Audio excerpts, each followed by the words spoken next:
Hello, Corey Gore Christ here to wish my dear pal, Dr. Vincent West, medical doctor, a very, very happy birthday. I'm so excited for you guys to hear this episode. We had a lot of fun.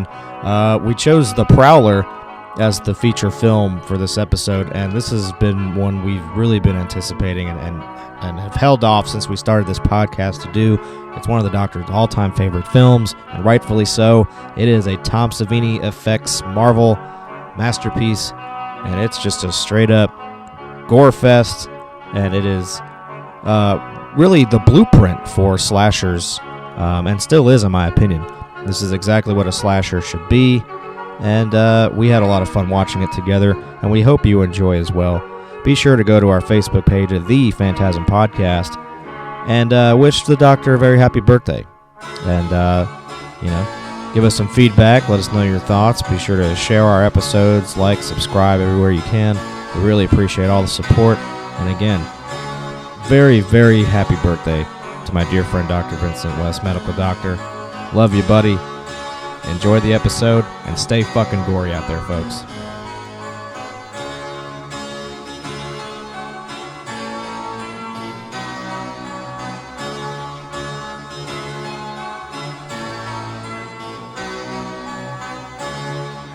Phantasm. Maximum terror. That's your target audience, baby! Phantasm. And you know something? I sort of enjoyed it. Phantasm. Sell the metal! Sell the metal! Sell the metal! Sell the metal!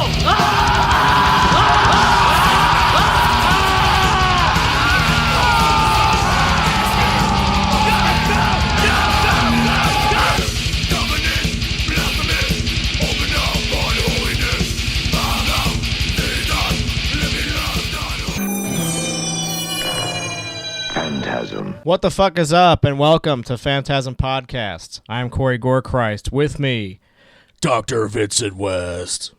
What's going on, man? Happy birthday to you, sir. Thank you. I really appreciate that. It's a little, few days off currently at the time of recording, but we went ahead and just do the Dr. West episode, birthday episode. That way we don't miss it due to logistics for our schedules. We can get this done and have a good time. Thank you. Absolutely, and this is a film we have been holding off on since we started this podcast. We've just been waiting for the right time for it to strike, and Doctor had chosen today to be the day. So, Doctor, what feature film do we have as your birthday feature? So we're going to be finally watching the amazing slasher Prowler. It was 1945, the night of the graduation dance. The war overseas had just ended. The terror at home Roy. was about to begin. Roy?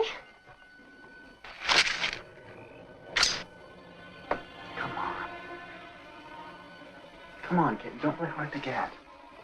What about New Year's Eve? Well, that was different. I couldn't help myself. The Prowler. If he wants you, he'll get you.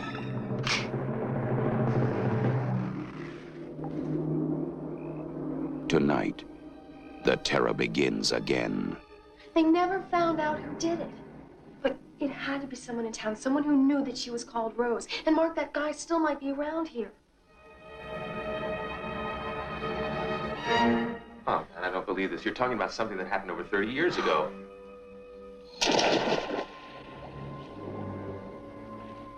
Whenever the time was right, he'd come back. The Prowler. If he wants you, he'll get you.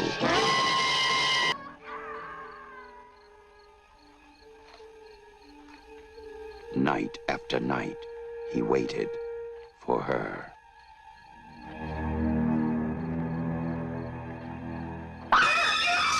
The Prowler. If he gets you, You wish you were dead.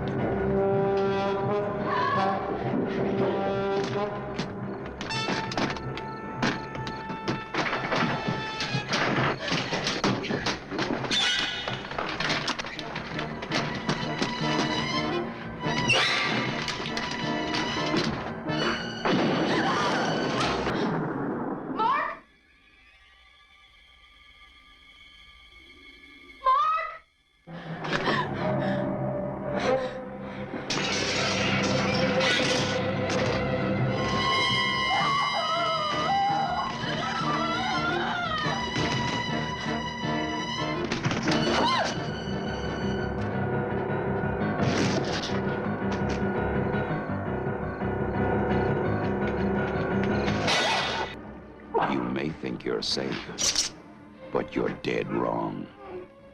The Prowler, coming soon. One of my favorites. 1981, I think. Yep, correct. 1981. Same year Rush's Moving Pictures came out, so let's go ahead and let that cat out of the bag. That is hands down my favorite album from that year.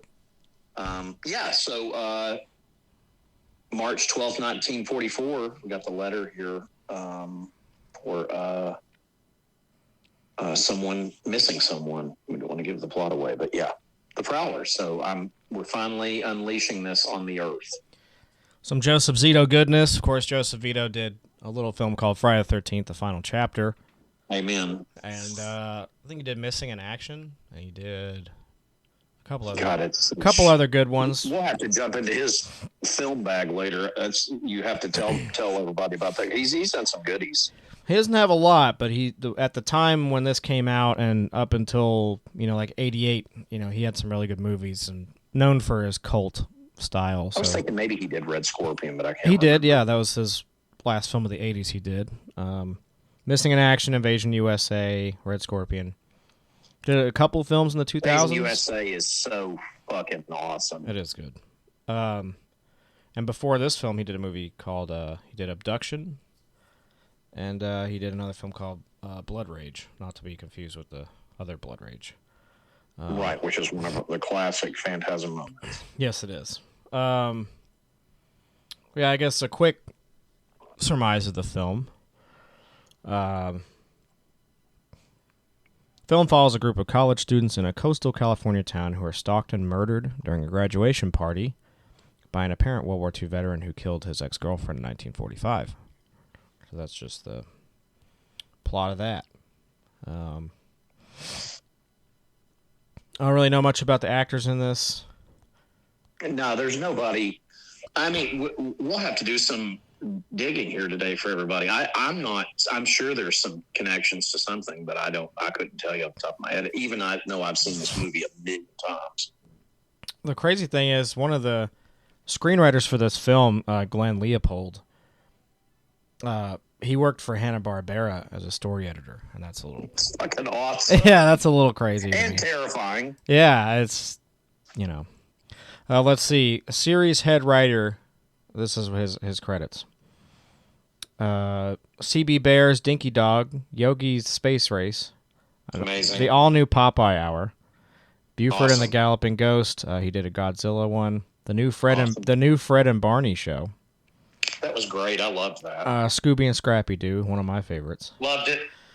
Drac Pack, the Flintstone Comedy Show, The Smurfs, he did for about 9 years.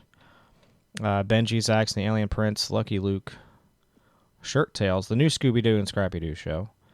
Super Friends, Pink Panther and Sons, Snorks, 13 Ghosts of Scooby-Doo, The Jetsons, The Adventures of Johnny Quest, we were just talking about that.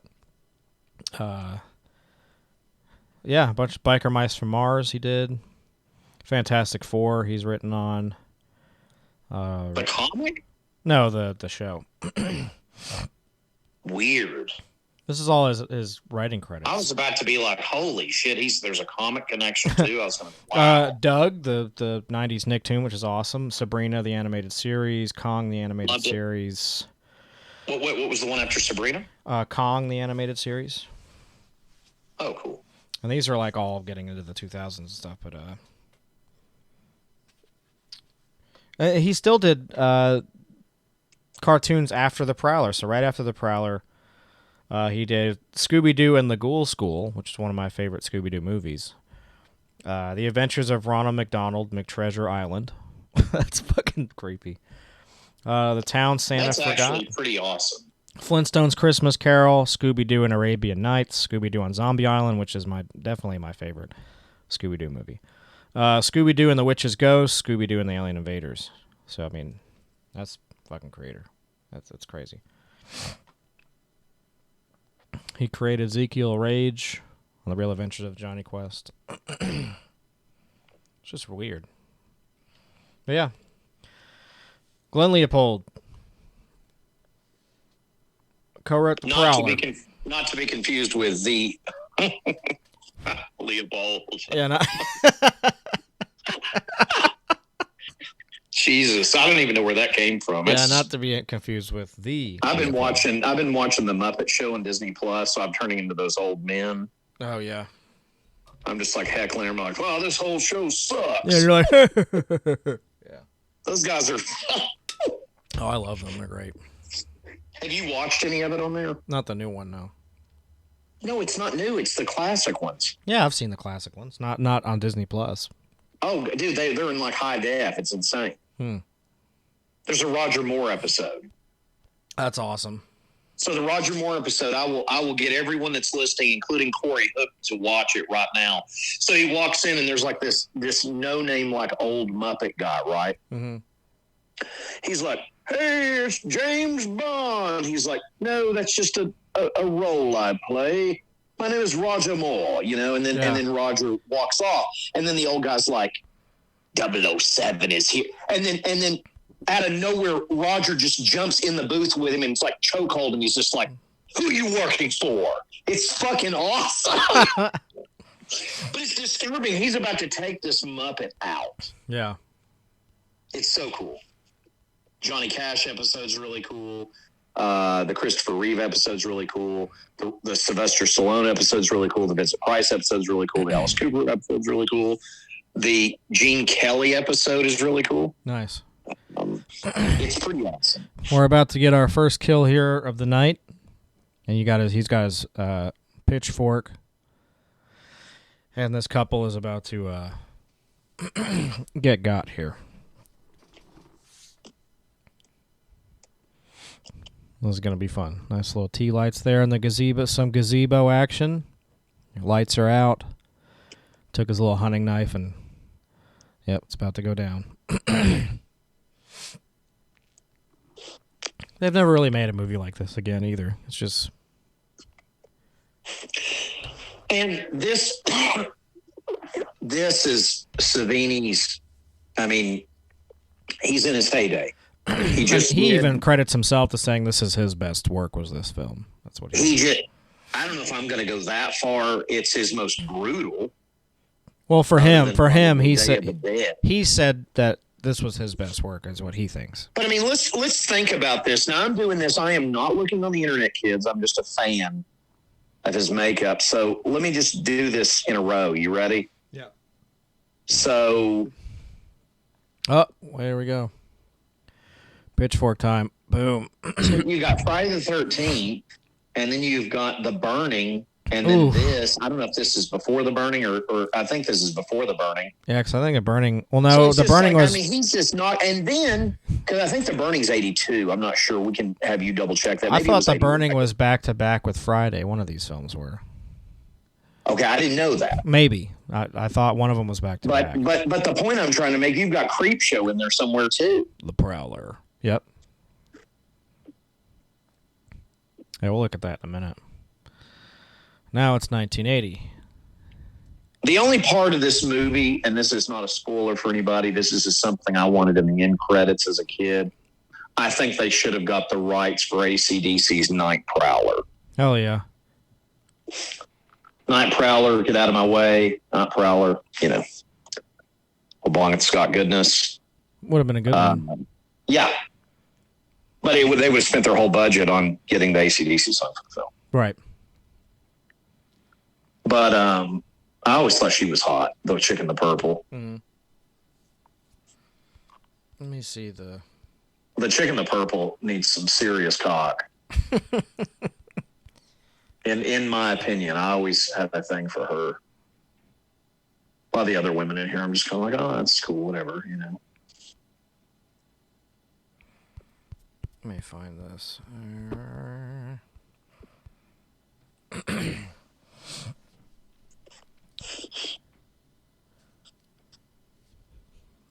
Okay, so the Burning was 81. That was back to back with the Prowler.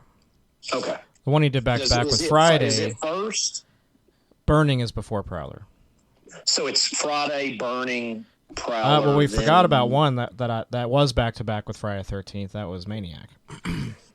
Oh, yeah. Yeah. So the first thing he did as a Maniac before Friday the 13th. after. Interesting. So you have Deranged was his first movie in '74, where he was just a makeup artist. Yeah. Which we've done. We did a long time ago. Yeah, it's good. Dead of Night, then of course Martin, but then special effects makeup. Martin, now listen, Martin, I have in 4K.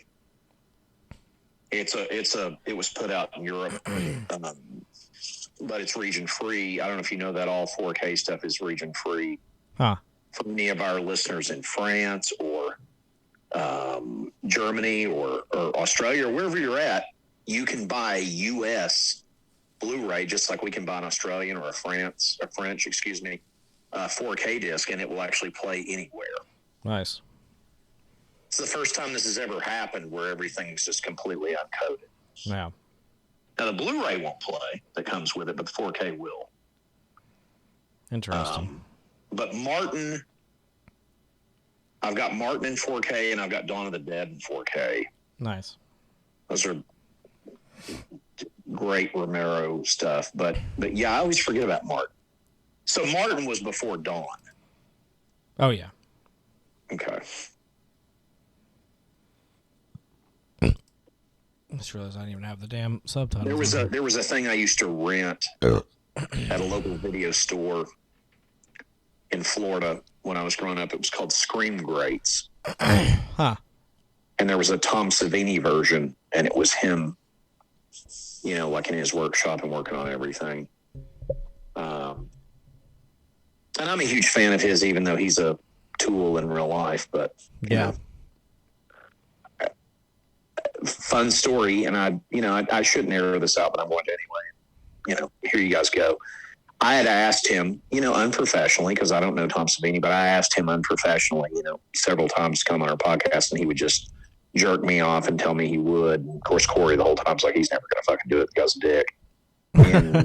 And of course, he didn't do it. Right. And it sucks because I guess it's the whole old saying, "Don't meet your heroes" or whatever. But apparently, I've never met him. Corey has, but that's the thing. He's been on and off with me. He's usually been cool, but I had one instance where he was a fucking horse's vagina to me. Yeah. Like I said, I've never understood why people, and I won't go on too much of a soapbox about this, but just for a second, if I may, why do you go to a convention to be nasty to people that are there to talk to you? Yeah. And people that are paying... Even if they're not buying something from you, were you raised in a shack? Do you not have any manners to just be like, hey, I'm not feeling good today, but hey, thanks for coming by my table? But even in general, when they are paying you money, like I was giving the guy money, and he was an asshole to me, Well, he didn't. At least he didn't Steve Dash you. He might as well have. I mean, he was pretty fucking rude. I mean, But didn't you say he was lit? Oh, yeah. He had just, downed a fucking, solo cup of whiskey in front of me, threw it in the trash, Michael Jordan style, basically just, fucking slam dunked it, and then stared at me. Like you were an idiot. Yeah. And I was like, I should just walk away. Because I had been standing there before he got back to his table. I was looking at his prints, And I wasn't there for that long. I had just walked up to his table. He wasn't there. I was looking at his stuff to see when he came back we can get stuff signed. God, purple. God, I wish I was her bike seat. And look at her. Tell me she's not hot. She is hot. She's got the little shorts on. God, can I just tongue fuck your asshole in those shorts? God. And we just leave them on. And that damn Dr. West is wanting to be her bicycle seating. So yeah, long story long, he just kind of stared at me, and I was like, oh, I wish you had a Martin print, because I already got a Sex Machine print from Dusk Till Dawn like a long time ago. Well, the first time I met him, where he was very nice, and he just stared at me again. And I don't remember what else I said. Something to him, and he just said, "Okay." Like, that's what he said. I was like, whatever. See, here's the thing with this. Again, I'm gonna not just Tom Savini, anybody. Why do you go to a convention and the convention paid and flew you in, and they set you up for the night, and they fed you that whiskey he downed, I'm sure was on them, and you act like your wife was just murdered? Yeah. I don't get it. I don't understand people. I really. Well, I figure this is something their agents do for them. They're like, you're gonna go out to Mad Monster in March, and you're gonna do that, and this is your guarantee, blah blah. They're probably like, cool, all right, and they don't care, and they just go do it because they're assigned to do it, you know. But you don't have to be a shit to people. No, I mean, I'm not justifying it. As many conventions as I've paid for and I've been in, and I've had those experiences a couple times. You know, I don't want it. I'm the one paying the money.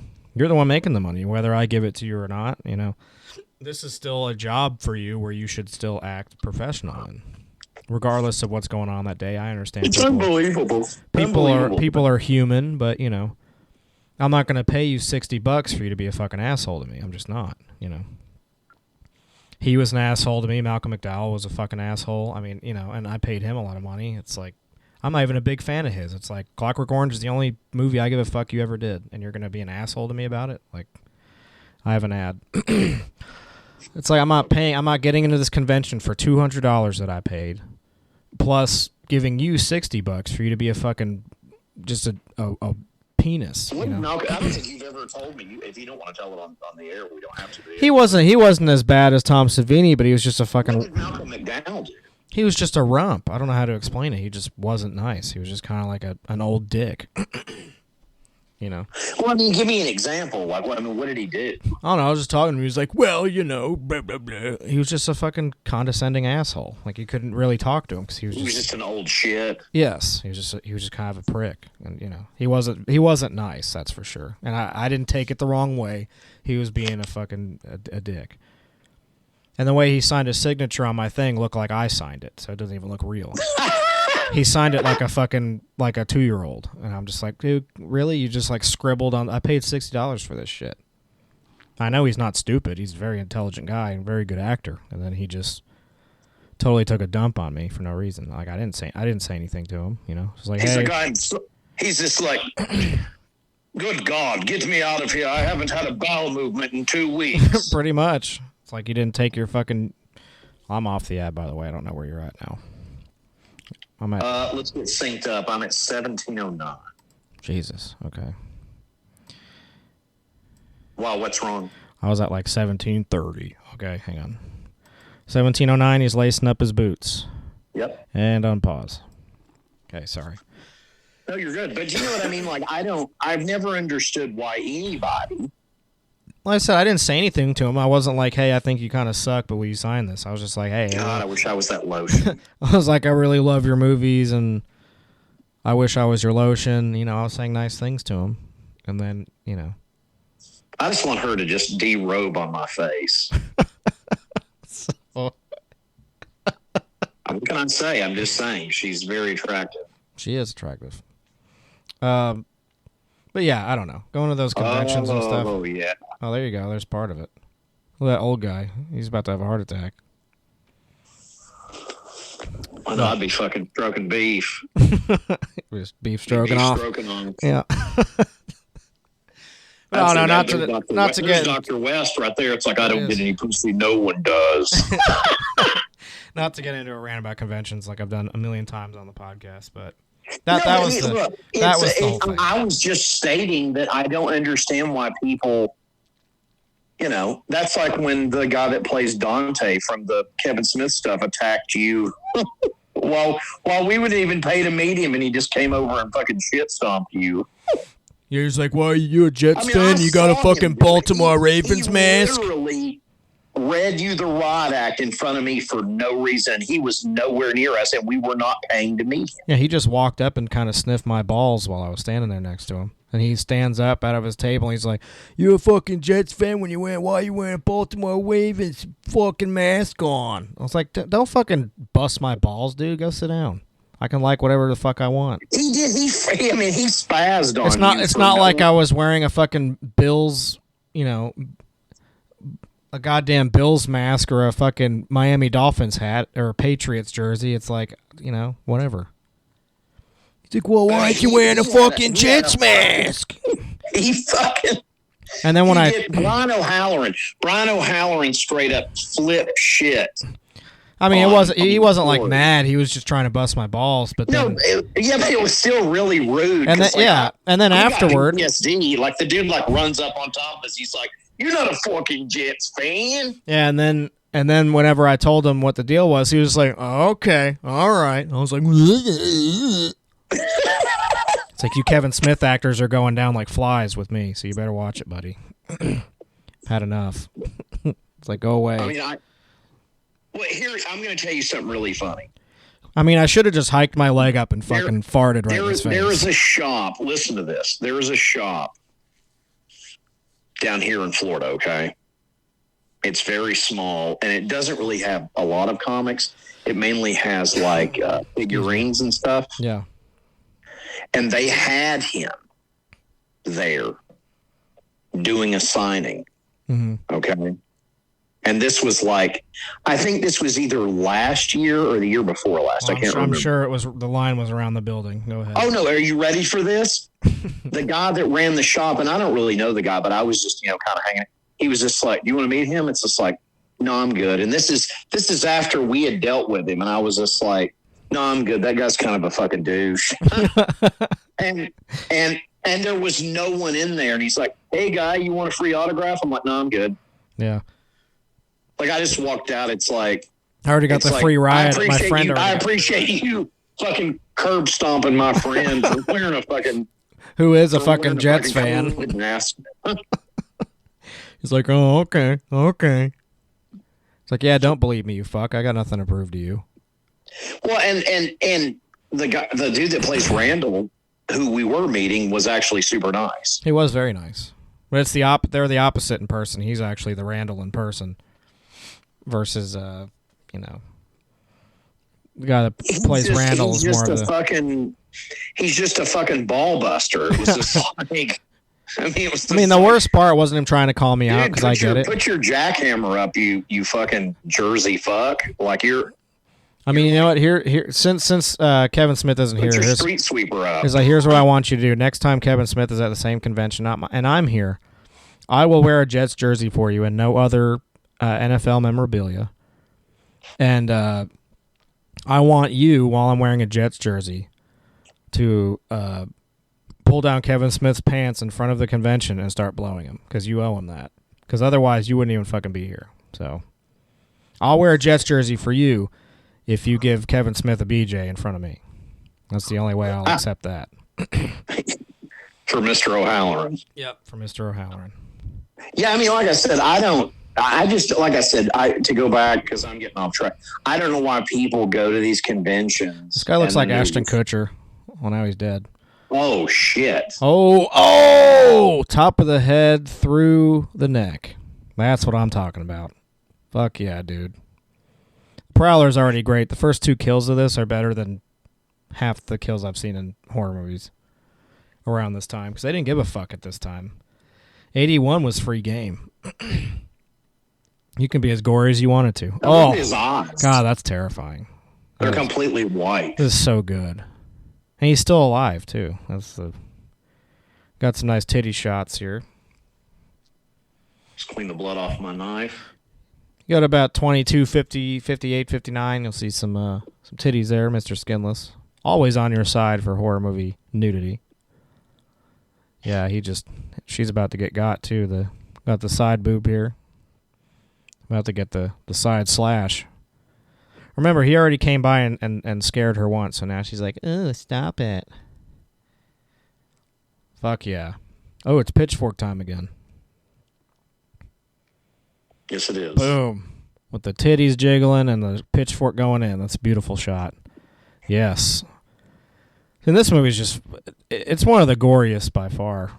Jesus Christ. Because they do not take the cuts off of it. You're seeing full-on... There's a lot of women that need that. You're seeing a lot of rack and you're seeing a lot of pitchfork. That's just, it's a beautiful shot.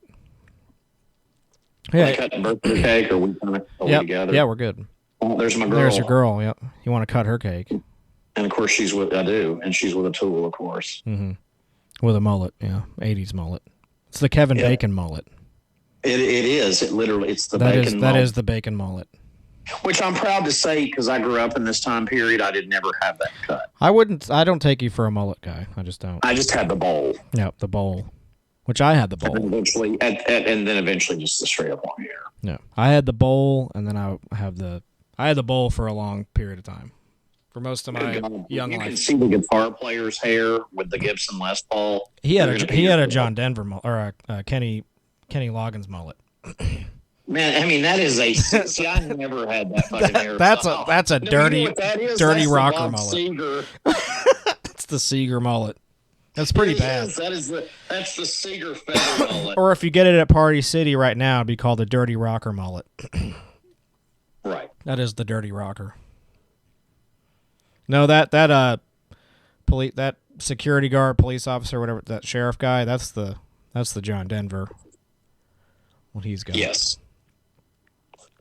That is correct. That is it. Or the Jim Henson. You can go either way. That's also a Jim Henson mop. Yep. Minus the beard.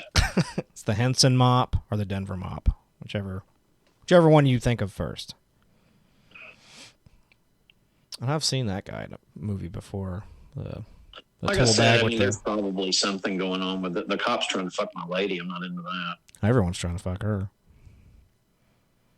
Because it was that tool that's dumping the vodka. Like a fucking thing of PGA. he's still doing it. It's probably Everclear. That's even worse. Everyone in here is going to be blacked out, fighting and puking and shitting. Like, oh, man, we need to go to Crystal. You get the 20 sack. Jeez. She's all right looking. She's kind of not. So the guy on the far right of the stage literally looks like Bob Seger. Yeah. This Melfier's pretty hot.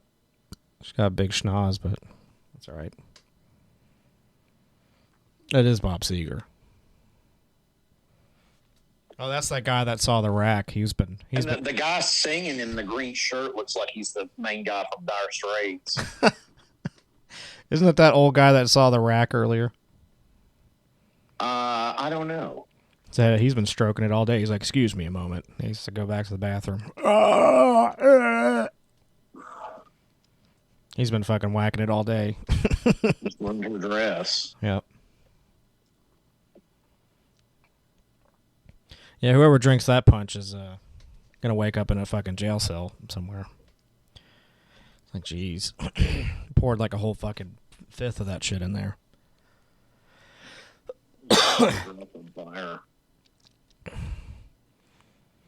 Got a big fanny to fill that dress. Good for you. She's about to get Prowler. Something funny about this movie. Does it say whether or not they filmed this, what time of year it was? I'm not sure. It says it's in June. This movie's supposed to be warm, but it looks cold. Yeah, it's supposed to be in June, but she's got like a fucking September breeze. So I don't know. I have an ad in 7, 6, 5, 4, 3, 2, 1, showtime. Okay, I paused. Let me find the... Basics. Yeah, when I get Channing Tatum abs, I'll start wearing collared shirts. That way women can see my collared abs before they take my dong. Because that's what all women want is Channing Tatum abs. I mean, yeah, you know. I mean, and I'm going to be honest with you. Kudos to guys that have those. They must starve themselves to death, never drink, and run constantly. I'd say so, yeah. And I'm back. can sync up too real quick. I'm at 2740 or 2750. I'm at 27:53. And unpause. Coming up the stairs. Yep. Got the punch on the dress. So this was filmed in Cape May, New Jersey. Which makes sense. Interesting. Makes sense. That's where the Friday movies were filmed and shit. It was released in November. Doesn't say when it was shot. Is there nothing on there when it was shot? No, it just says where. Damn. I'll try to see if I can dig around a little more here. We got the, I think the chick that got the pitchfork is in that bathroom. Looks like we don't have any production dates. Nope, I guess not. No, it doesn't say when. Because if we could figure that out, then you would know if it was cold as shit. That's your neck of the woods. Prowler And I lived in movie. Philadelphia in the 90s, so I mean, I would know if it was cold as balls. Initially wanted to shoot the Prowler in Avalon, California, where it is set, but later decided to shoot the film in Cape May, New Jersey instead, which he felt had a ghost town quality.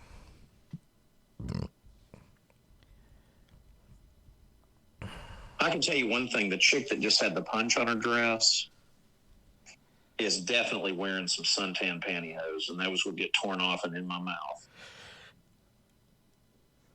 Just FYI. Filming Ladies, locations if you wear include... the pantyhose, they're going to get torn off, and I'm going to have them in my mouth. The filming was included in Cape May and Seaville, New Jersey.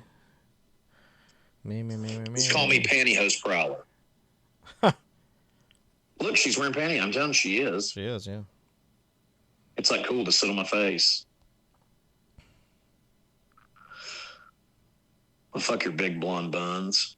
I can't figure out when this was filmed.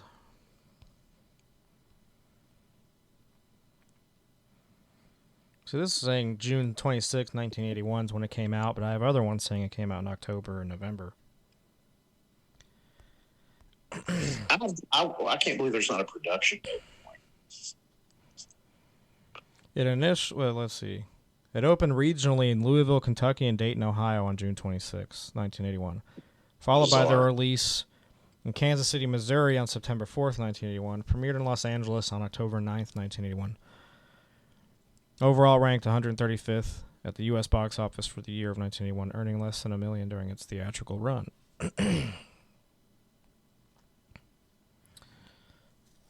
Filming.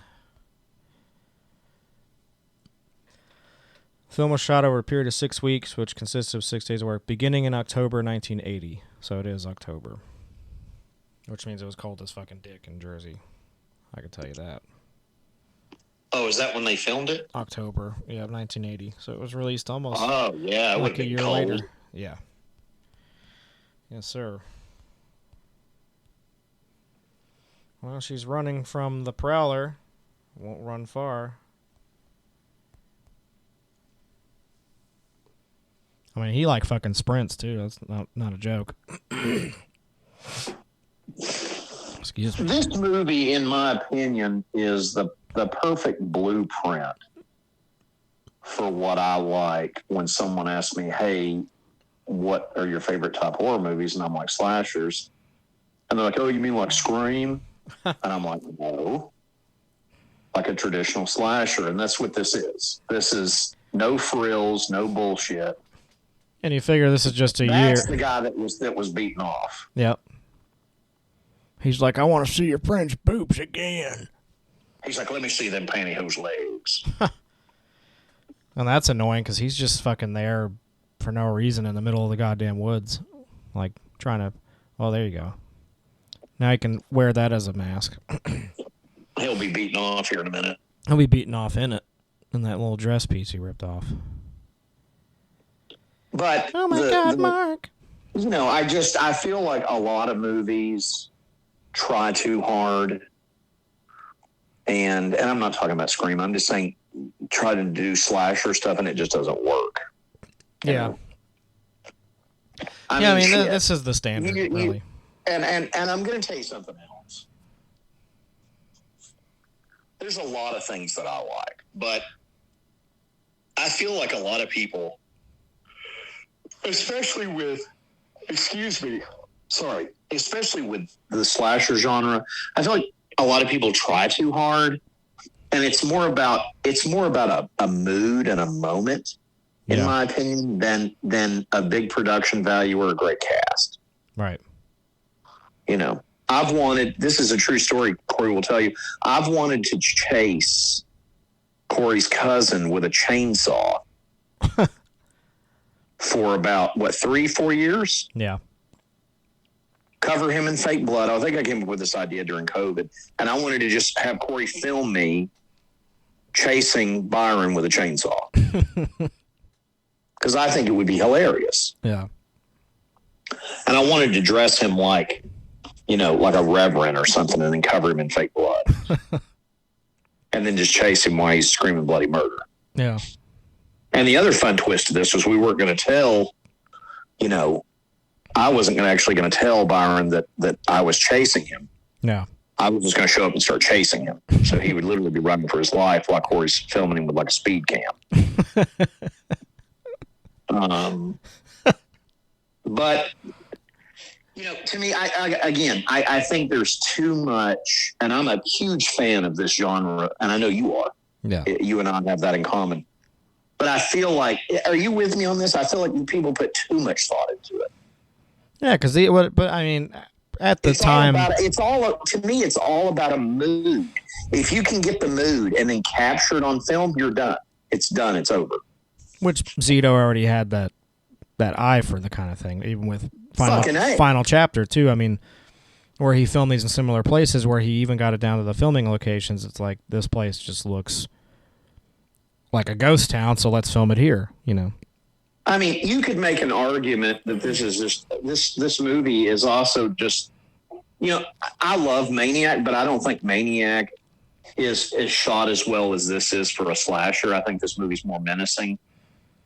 Yes, it is. It's very it's more believable. Maniac is amazing, but it's a little bit art house. Yeah. Or what a lot of people, I guess, hipsters would call grindhouse. But it's more for it's the mind of the killer kind of story. I love it, and you love it. It's one of our favorites. But correct. This movie, I love Maniac. I'm not bad mouthing it at all. I love that movie. This is just a straight up slasher, like. Yeah, this is just, and like I said, I think a lot of people overthink what they're doing. Like those Hatchet movies. I noticed they were on the Pluto app here, or not Pluto, excuse me, the Tubi app.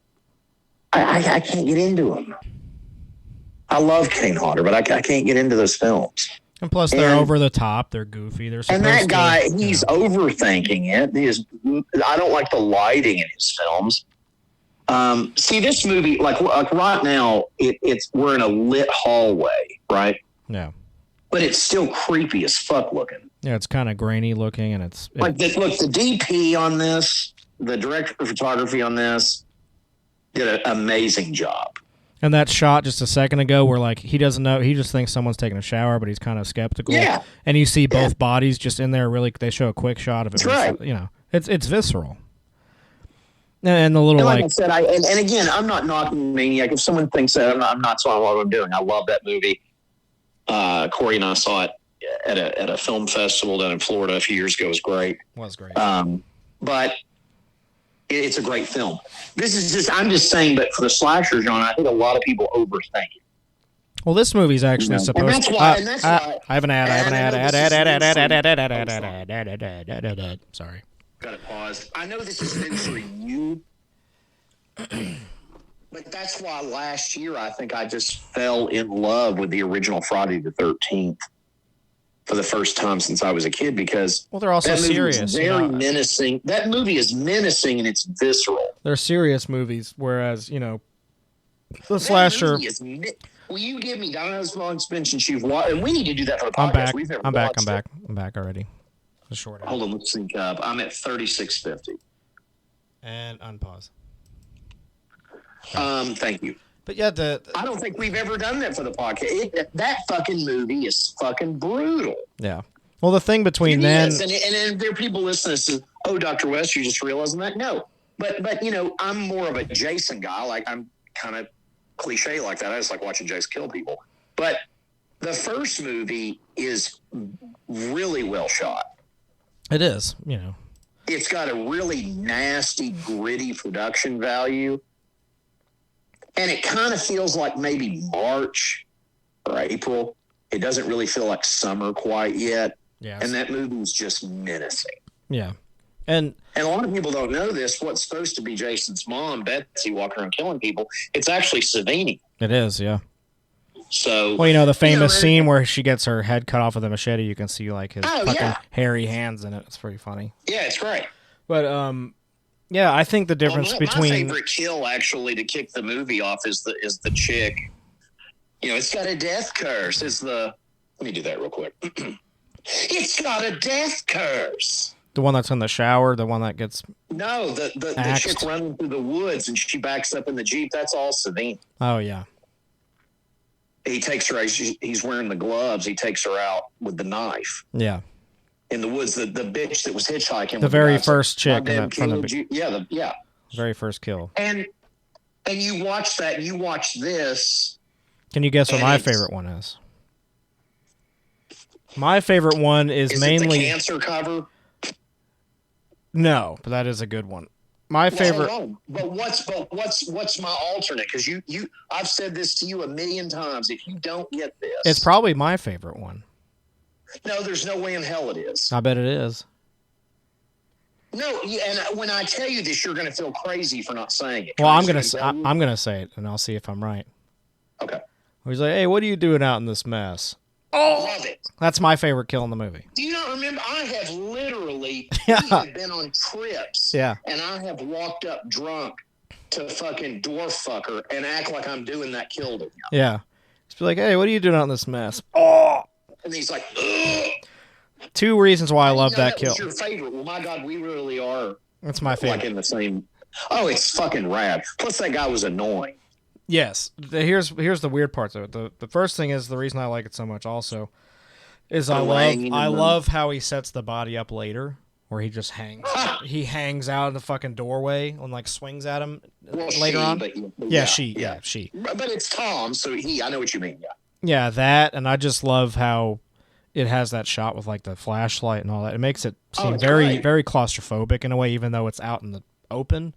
It's terrifying. Yeah, it adds like a whole element to it. That just makes it fun. The thing I don't know if they did or didn't do this, but one of the things I love about Friday the 13th, there are day kills in those movies. Yeah, he doesn't give a shit. There's no, and I want to point something out real quick. Except, and I don't know the new ones well enough to say this. I've never seen a Michael Myers day kill. Yeah.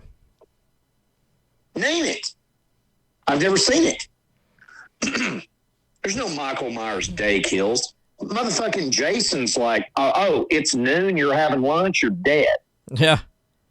It's menacing, man. And again, I think people overthink stuff. Yeah. It's hard to capture just a parts of time, because when these were coming out, they were campy, and yeah, they were, sometimes they were goofy because it's supposed to be. There's teenagers, and it's supposed to be just you got a lot of people that can't act. Right, but this was all based on budget, and it was based on, it was very simple. These were very simple. At that. That's fucking terrifying. They were they were very simple premises. Just like you seen just then, he's just chilling. There's a killer that's picking off a bunch of teenagers in a place. That's what slashers are. But over time, as more popular as they got, the more money they got put into them, the more the MPAA would cut down on it. Over time, people, I guess, focused more on other things than the simplicity of what these films are. So there's not much to them. Don't get me wrong, I like Mike Myers, but I don't think he's as scary as Jason. No, he's not. And plus, he doesn't travel. He's in the same fucking part of town that he's lived in. It's like, well, if you don't go to Haddonfield, you're good. I mean, you can say the same thing for Jason, but, Jason's been other places. Yeah, but Jason's doing these day kills. Yeah, Jason's been His mom's doing day kills. Jason's been to goddamn space, which means he can be anywhere, And... if you go with the lore of like Freddy versus Jason, Freddy put him in Springfield, so I mean, Jason really could go anywhere. And even, the Freddy thing is terrifying in a way, the first few, because he's in your head. He's in your head. And he can be there any time of day, too. He's a Wes Craven, I don't think like painting it with this brush. He's a demon. Yeah. Well, yeah, pretty much. He's like Pinhead. You can't kill Pinhead. Right, and that's scary, But, it is. I mean, again, the one thing that I think I make people mad with, though, I've never considered Freddy Krueger like a slasher, though. It's more of a psychological thing. I mean, I guess it's a slasher. I mean, it is. He's a demon, though. Yeah. I mean, I love him, but when I think slasher, I think this movie. I think Friday the 13th, part 1, 2, and 3. Right. I don't, and part 5. Part 5 is an excellent slasher. Mm-hmm. I don't think, as much as I love, and anyone that's ever listened to 30 seconds of anything we've ever done, I love Texas Chainsaw Massacre, the original movie. Right. I don't consider it a slasher. Oh, it's a just family a of cannibals, It's just a brutal ass horror movie. Yeah. But this, and again, I'm not bad mouthing Fred Krueger. I'm not bad mouthing the movie Maniac. These are all things I love, but all this is, as popular as it is, I still think it's kind of an unsung hero because it's just it's a marvelous brand. Yeah, I agree. This is the most successful of them, and back to what you were saying about people try too hard. Is 6 a piece of shit? Yeah, it kind of is. Yeah, it's still got its moments. It has its moments. 6 of the original 8 is my least favorite. Right. It has its moments, but yeah, it's a lot. Campy. That movie, it's a lot more campy, and I think that movie was the model for the way slashers are made now, which there's not a lot of. But that movie's too brightly lit. There's just a lot of problems with that movie.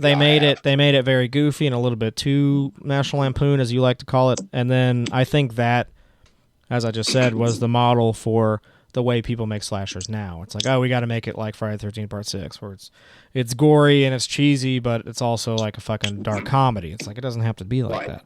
This movie, Prowler, is not a comedy whatsoever. This is a serious movie with some serious kills in it and gore, and it's very believable. It's very believable, and it almost feels like you're not supposed to watch it, and that's what real horror is to me. It's like, I feel like I'm not supposed to be watching this right now. It's like a forbidden fruit, which is what horror. The Exorcist feels that way. Oh, absolutely, 100%. It feels like you're not supposed to be watching it. Like the first one and the third one feel like you should not be watching. Like if you had a strict parent back in the day and you wanted to watch, Friday the 13th Part 6, and they were like, "Oh, you shouldn't be watching that movie." Yeah. If they tell you not to watch The Prowler, I would understand. This is a movie Got a break in 7, 6, 5. 4, 3, 2, 1, showtime. Okay. But yeah, Prowler is a movie where if you watch years later and your parents told you not to watch and you haven't watched it, you go and watch The Prowler, you're like, God damn, no wonder why my family didn't want me to watch this movie, But if you put on Friday the 13th Part 6, you're just like, what? I mean, that's kind of weird. This movie isn't that bad. It's really cheesy. There's not even really much nudity in that movie. I don't even think there's any. I don't really remember. There isn't. I had somebody trying to tell me that 6 was better than Part 8. I'm like, you're out of your mind. You're fucking stoned. I mean, 8. I know a lot of people that don't like 8. I think 8. 8 is really good. I don't think 8 is that great of a movie, but I love that movie. It's pretty entertaining. I like it, and it's actually back to being a serious movie for the most part, except for the. I mean, not really. There's a couple kills in there that are pretty stupid, but they're funny and they're iconic. They're a lot more iconic than Part 6. The things I remember about Part 6 is, the chick falls in Tom Matthews' lap, and or he falls in her lap and sees her jeaned out, her denim coochie while he's driving. Stuff like that sticks out more than the kills. And it's just such a campy movie. Part 8 goes back to it being more. Back. Let's sync up. 45-24. And unpause. But 8 has more serious moments, a lot more serious moments. There's a couple that are really bad. Like the take your best shot thing and the chick with the guitar thing, stupid. No, I mean, look. But other than that, that was more of a sign of the times. But I'll tell you what, it's a hell of a lot less cheesy than 6. that's what I'm saying. Those are the cheesy parts. That's it. You know, the rest of the movie, the kills are pretty fucking great in it. You know. True story too. The part 6 Jason, my least favorite Jason. Yeah, I gotta agree with that. I mean, once Tom He took, looks like he's 3 feet tall. once Kane took over, that was it. You know, it's like, and before that, you know, you had fucking Big Ted. It's like, you know, there's no contest there. It's just not. Well, you had Roy, you know, before that, but still. Like I said, Roy's death metal as shit. He is death metal, and everyone hates that movie because it's not real Jason. And I've had a couple people. It's like they hate fucking Halloween 3. It's just a better movie, and I've had a couple people not too recently, but I was like, trust me, go back and watch it now that you're, you know, get off this. It's not Jason bullshit. Go back and watch part 5, and I'll show you why. Because they're like, really, 5 is your favorite? Yes, it has been since I was like 8 years old when I first saw it. Yeah, it's still my favorite. Go back and watch it, and I'm telling you, that movie is fucking brutal as shit, and it's directed by a goddamn porn director. It's like, go watch it. And they're like, damn, you weren't kidding. That movie's actually fucking awesome. Like, I know. It's pretty good. It's great. Is it Jason? No. That. I was in 5th grade when I saw that movie at the theater. It's a brutal movie. I'm probably the only person you'll ever meet that has seen every Friday the 13th film at the theater. It's pretty awesome. The only one I've never seen at the theater was Freddy vs. Jason, and I just didn't want to see it. Well, you don't even have to count that, really. I saw it in theaters, and you know, Jason X, those are the only ones I was really alive to see, besides Jason Goes to Hell, but that came out, what, 91? Or 89 even, I don't even think I was born when that came out. I think that came out in 89 or 90. Which one? Jason Goes to Hell. 93. Was it 3? Yep, 93. Yeah, my mom wasn't going to take me to that shit. She didn't like horror movies. I would have been 3 years old watching I actually really like... do me a favor. Okay. Is the guy in glasses there... Was he in a television show called Riptide? I'll have to really dig him out of here. Hang on. Let me find him. Because I haven't been paying attention to their names or anything. And I doubt he has glasses in any of these pictures here. Oh, goddamn. I'm going to tell you, I'm going to find his name for you so it'll be easier for you. I just clicked on the first one, and hopefully that is the right one. Well, that one's not Riptide, so it must not be him. Thom Bray. Okay, that's the next one I was going to click on. He was in Prince of Darkness. That's pretty cool. Deep Star 6.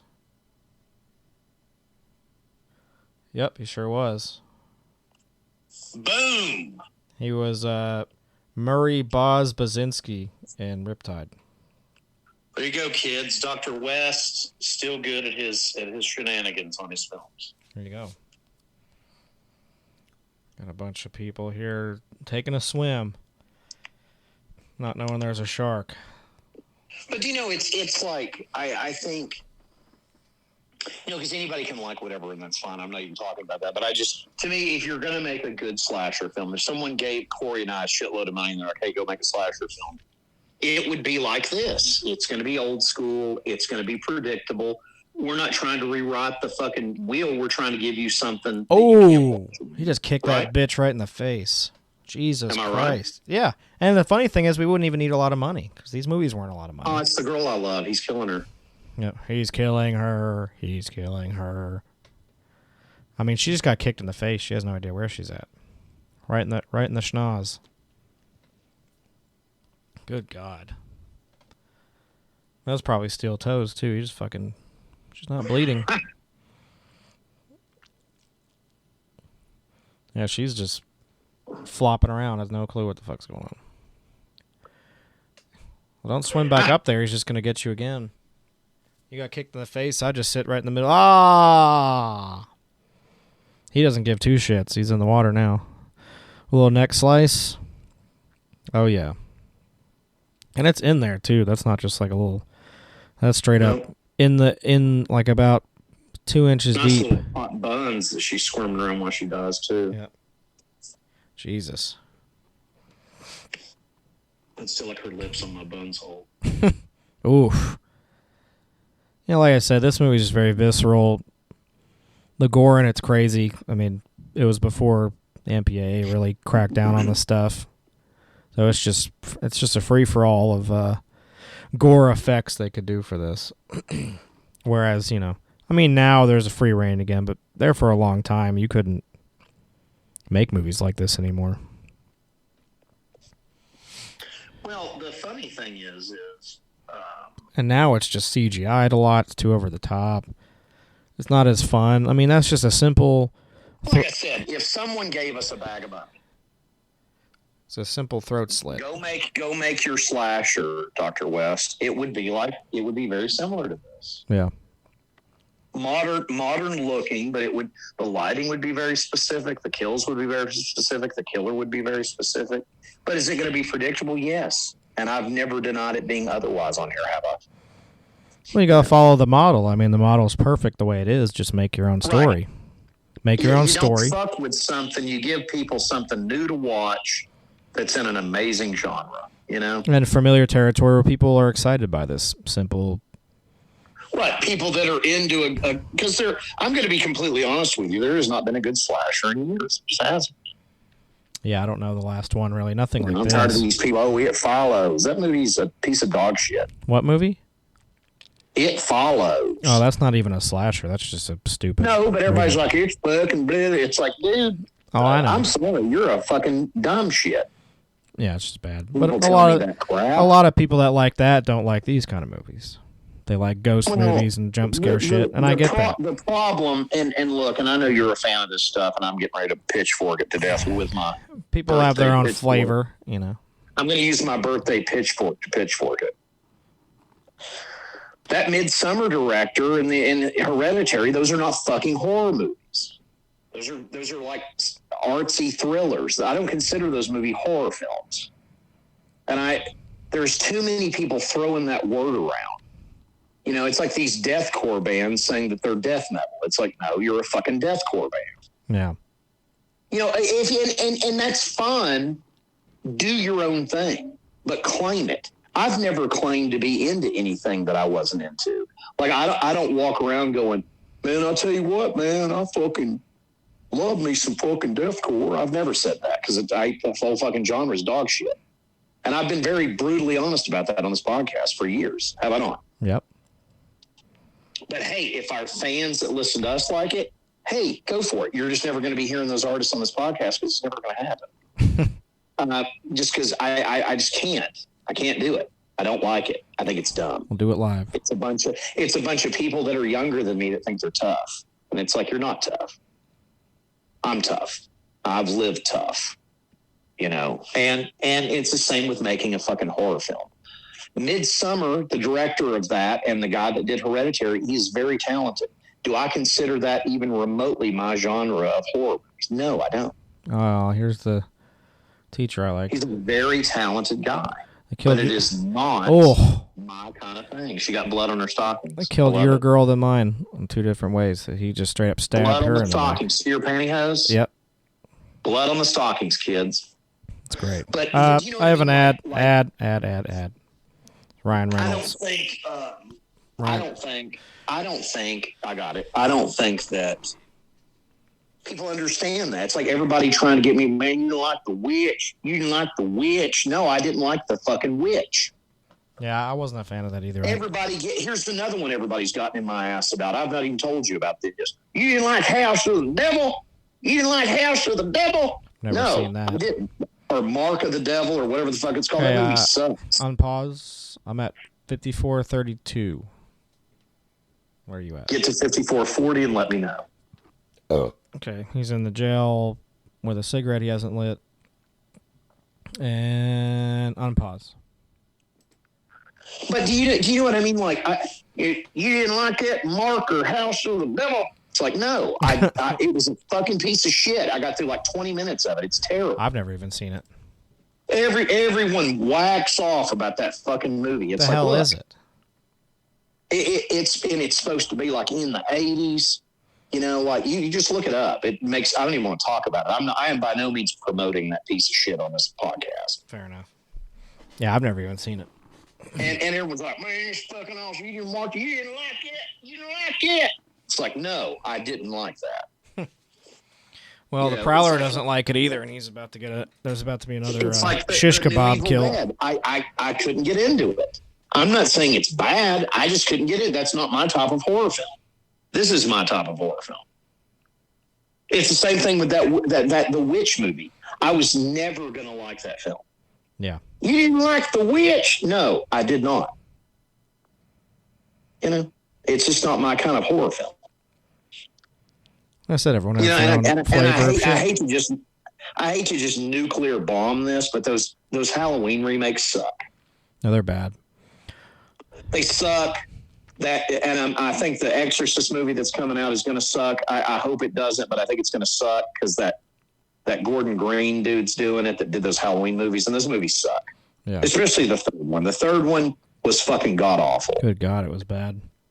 You know, and Corey and I got lobotomized by the actor that plays Michael Myers, you know, just constantly because that James Jude Courtney fuck, like he doesn't know how to fucking talk to an audience. He's like an android. Or whatever it was he was doing. Yeah, he was going, It's like, dude, and I was making fun of him, and literally, I'm not even making it because I was being really loud and being a dick, and Corey was like, dude, I'm just like, It's like, no wonder why you don't have a fucking speaking role in movies, and you're in a... But those movies just weren't that good. No, they're not. Know, they just really weren't. And there's nothing to revisit. You know, are they as bad as the Rob Zombie ones? Kind of. They're just not good. You know, I'm sorry. Call it like it is. And, you know, just having something with excessive gore in it is not a selling point for me. Right. You know, it's not. Same reason I never liked the fucking Hostel movies, and I think they suck. Same reason I was really never a fan of Saw. I love the concept behind Saw, but I'm not into watching torture porn. Right. You know, when I masturbate, I don't want to see someone being whipped till they're bleeding. It doesn't give me an erection. It makes me want to throw up. Just like when I watch David Cronenberg's The Fly, I don't think it's a great horror movie. I just want to throw up. Yeah. It makes me nauseous. If you're into that, that's fine. But again, my genre is this genre right here. You know, the classic slasher. Apparently in this scene, or any of the cemetery shots, they were shot on Halloween when they shot these. It says, so the cemetery scenes were shot in an actual cemetery on Halloween night 1980. And there's an open grave part in this, and they said it was an actual open grave awaiting a funeral, which is pretty dope. That's pretty death metal. It is. It's crazy. It's like I said, this movie is beautiful, and it's just a great film. But do you know what I mean? Like, and I'm sorry for the rant there, but it's the truth. You know, if you want to go watch The Witch and It Follows and whatever that House of the Devil or Mark of the Dead and all that stuff, go watch it. You're not making me watch it. You know, it's not going to happen. You know, and if you like it, that's great. But don't expect someone that's into slasher stuff to be like, oh, yeah, I really love that movie because it was real gory. It's like, yeah, I don't really care about that. Which none of those movies are. I just want to see somebody taking out their revenge on somebody because that's my whole point. It's like the POV kill stuff for me, you know? Yeah, and it's more fun to watch, you know, for me and for you. No, I grew up with severe eczema. I don't need to see stuff where people's ears are falling off in their face. I just don't. Yeah. You know? It's like everybody that whacks off about everything James Gunn does. I'm sorry. Guardians of the Galaxy 3 was a shitty movie. I'm sorry, it was. The Flash was a way better film. Yeah, you know? I agree. Would I rather see Michael Keaton flying around kicking the shit out of the Guardians of the Galaxy? Fuck yeah. Eat some 89 Batman in your fucking mouth, motherfucker. You know, I mean, I'm just over it, man. I go into a lot of places because I'm real big into comics. I go to these places where I have to hear all these people's opinions all the time. And it's like, look, you're entitled to that, but when you step over that line with me, you're walking into the danger zone. You're asking for it, you know? And, you know, I don't want to show my ass in a business, but I will, you know?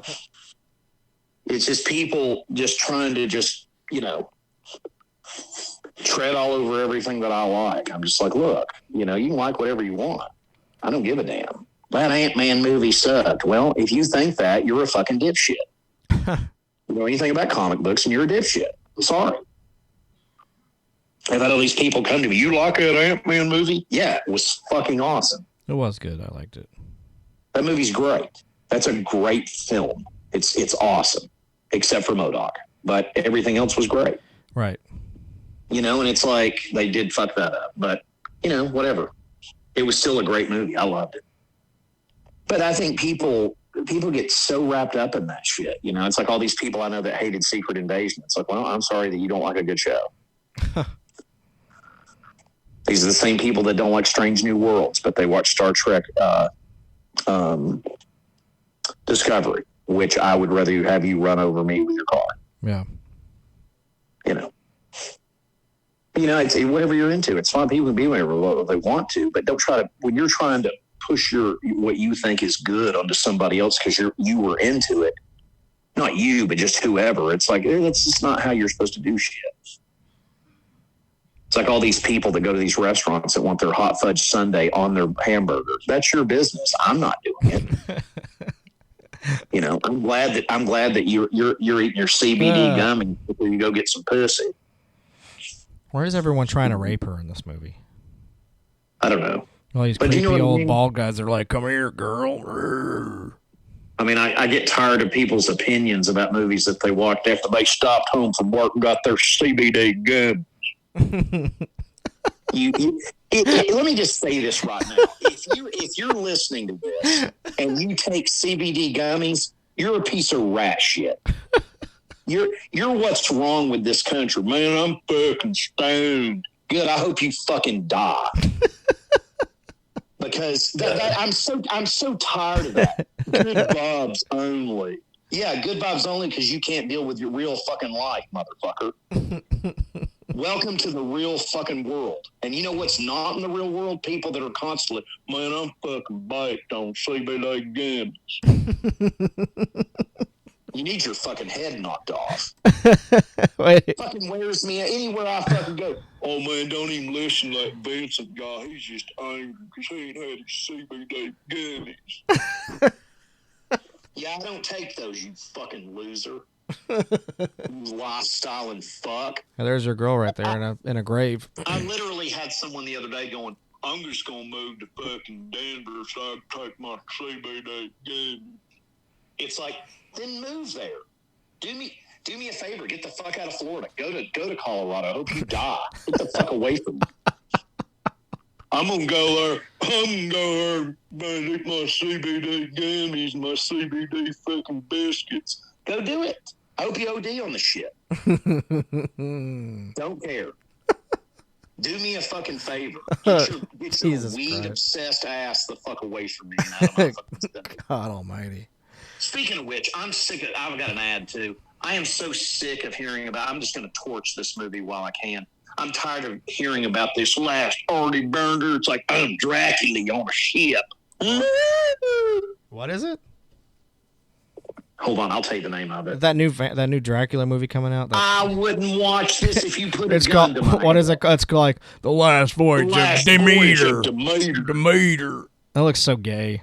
Man, you gonna go see that Last Voyage of Demeter and make some CBD gummies? It looks gay as fuck. That's like the biggest CGI turd. Because it said Universal, and I was like, oh, is this the start of the new Universal Monster thing? Which gonna go watch that? You wanna make some CBD gummies? Which I really hope that's not the start of the Universal Monster thing, because that looks. I'm sorry, it looks horrible. And everyone's like, "Oh man, you don't want to see that?" No, I don't. Who's telling you they want to see that? It looks like garbage. Everyone that goes in my comic store. You don't want to see that. It's like, no, I haven't eaten my CBD gummies today, so I can't do it. I wouldn't even watch that fucking stoned. I just wouldn't. It looks horrible. I'm just tired of people. Again, it's someone trying to push their lifestyle, right, which they choose to be a drug addict, on me. Man, you can go see that boy, the meter. Nope, I don't. I know, dude, I'm telling you, I'm so over Maybe it. if you had a sober brain when you watch previews for films, you can actually think for yourself and be like, oh, that looks stupid. And then it's like fucking potheads that are actually, hold on. We need to get synced up. Yeah, you didn't tell me when you stopped because I paused it. I was ranting. Where are you at? 104.01. Jeez. 104.01. Okay, hang on. And unpause. Sorry. You got, what's his name, John? There. You got John there with his Red Sox hat. Of course. That's He's him. got his CBD gummies. Anyway, I'm over that shit. He's like, fuck you, Vincent. I'm going to hang up the phone. I was checking out. Let me tell you what happened to me the other day. I was checking out a grocery store, and this old bitch had like one thing.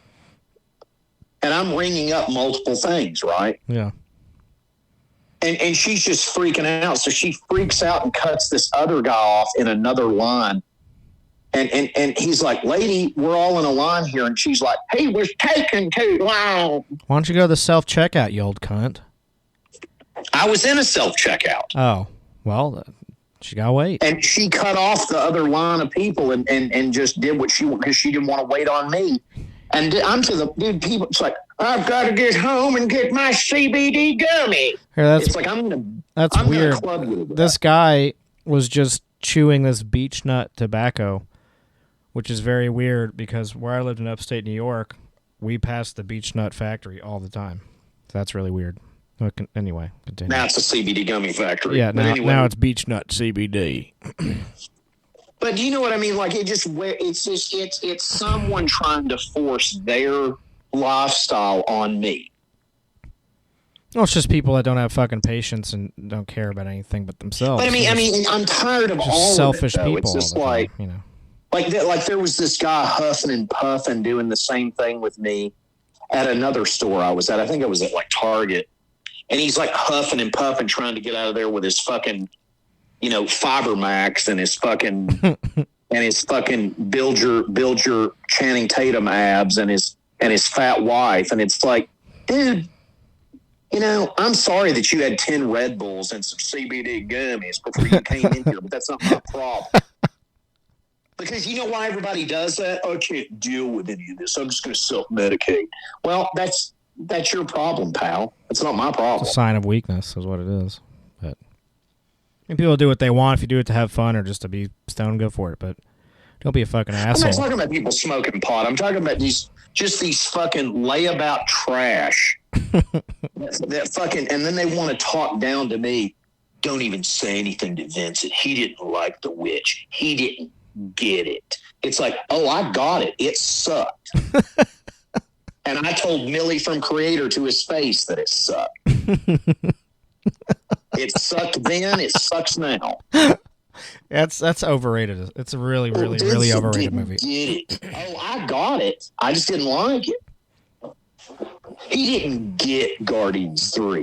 Sure it did. I'm the only person in my age group that doesn't like that witch movie because everyone's like, "What? You didn't like it?" No, because I watch real horror movies, and that is not one of them. It's a bad movie. You also don't have an IV of CBD gummies going to your arm too. That's true. Yeah. So and that's another thing too. This is other thing. I'm sorry, I'm venting about weed tonight, but I'm so tired of anytime I walk in somewhere, it's like, dude, you got a lot. Just because I have long hair doesn't mean I smoke, dude. You got a lot, man. No, I don't have a fucking lot, you fuck. I wanted to turn around with a fucking blowtorch and just set it. Say I have gasoline for you though. How about a light? I give him the Schwarzenegger from fucking Running Man. We're getting down to the wire. Hey, hothead. Wait. Don't mean to bust into your rant, but we should cue up the Chuck for a minute. I'm sorry. Yeah, I've been running hard. No, you're fine. Strong. Happy birthday, and we can continue it. right after we're I done. need to chill. Let's have some fun. I just went on a rant. Sorry, kids. I mean, I have fun when It's when we fun. do. I just get tired of everyone.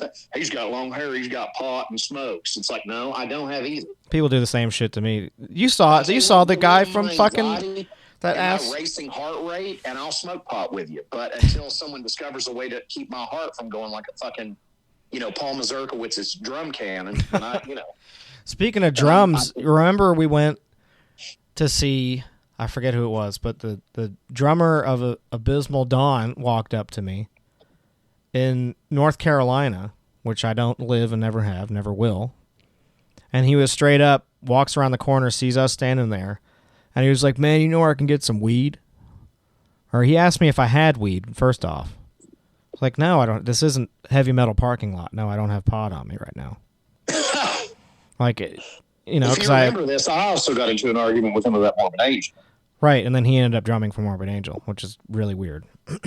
Well, no, that's the paradox of my life. That's where people are like, that's where someone upstairs is going, ha, ha, ha, this Vincent West reality show is great. Yeah, pretty much. But yeah, we love fucking his world up. we had that happen. I had it happen several times where I'm out of town somewhere I don't live, and they're just like, man, you got pot? You know where I can get some weed? No, just 'cause I have long hair doesn't mean that I know where weed is. Thank you for watching Dazed and Confused and making and taking notes, but no, I do not know where to get any of that. But good luck, good luck to you. I mean, I'm talking, I can't do anything where it's like, I mean, seriously, I had a black guy that I thought was going to rob me recently, not because he's black, but because he ran up on top of me, and it's like, he's like, dude, you got a lot? It's like, no, I don't. Do I smell like fucking booze and methane and fucking weed and Marlboros? Because I'm sorry, I'm sorry that I'm not your local Quick Mart. And here's the other thing, real quick. I'm not the Tom Thumb, motherfucker. Before we cue up the Chuck, here's a little piece of advice, and none of this really bothers me, but it's more of where I'm a little bit more of a professional, and I don't like drawing. I have PTSD. You don't run up on top of me. Right, but this is just a tip for anybody. Like I said, it doesn't really bother me, but I kind of put myself in other people's shoes where I'm like, it's kind of trashy if you do this.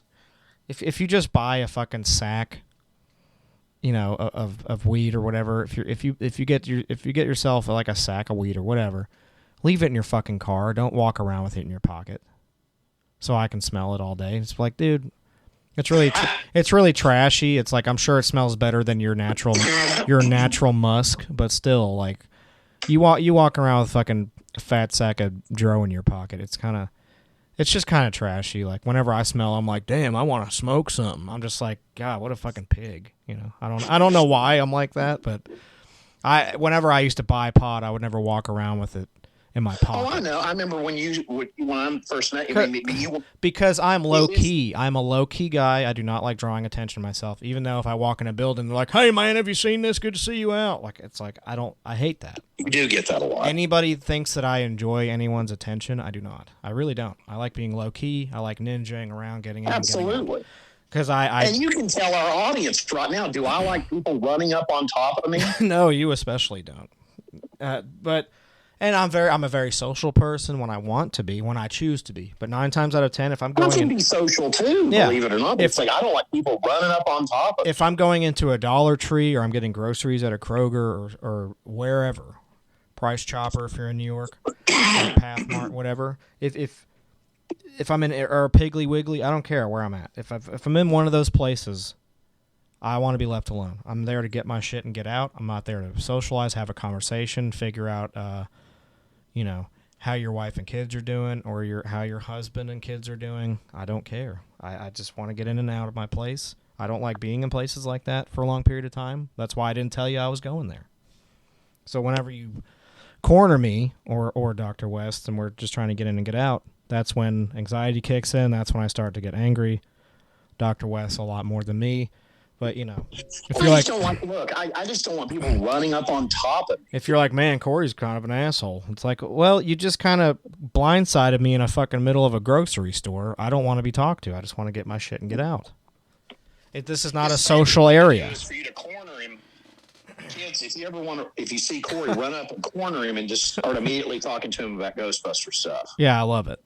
Especially when it seems like you just got out of the pint club after 3 p.m. It's like, do you have a life? You just drink at 3 p.m. and bother me at Kroger? Go away. They run up on top of you. It's like, sorry, man, I've been drinking that raspberry IPA. With their bottom shelf with their bottom shelf breath. It's just like, get out of here. Jesus. With their well-liquored breath. It's like, can you get out of here, please? Your domestic beer breath. Go away. It's just like, man, I've already had a neck, and it's fucking 3 p.m. How you been, man? It's like, dude, I haven't talked to another human being in 6 months. I thought I'd come up and get right to your face and talk to you about Ghostbusters Afterlife. Yeah, by the way, what do you think of this fucking fat sack in my pocket? I know you can smell it. That's why I kept it in my pocket, so everybody knows I'm cool. Man, sorry I cussed you out about my club online, but what do you think now that I'm in your face? What do you think of my hot breath? Just like, get out of here. God almighty. But yeah, we'll queue up the Chuck. I don't think he's going to get pitchforked here. I don't remember. But she doesn't know where the fuck she's at. She's literally standing in a dark room with no care in the world. She's actually just like, the lights went out. I'm just going to stand here. Even though there's guns in here, I'm not holding one. Right. She just shut down. She just straight up just standing there. Too. It's like the Roy Scheider rifle from Jaws. It is. But yeah. It's the bolt action goodness. All right. Smile, you son of a bitch. Well, we're almost done with this film. We might as well cue up the Chuck real quick and do Altering the Future. Altering the future.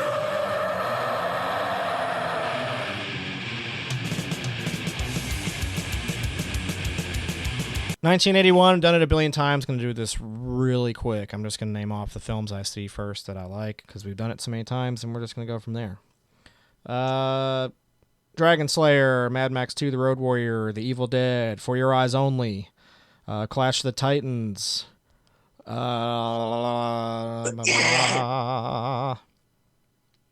what else? Knight Riders, which is really funny that this is a Tom Savini film and we see this because that's the Blu-ray he tried to slam in half after he signed it. And I went and got it signed by George Romero, rest in peace, and then I sold it on eBay for $200.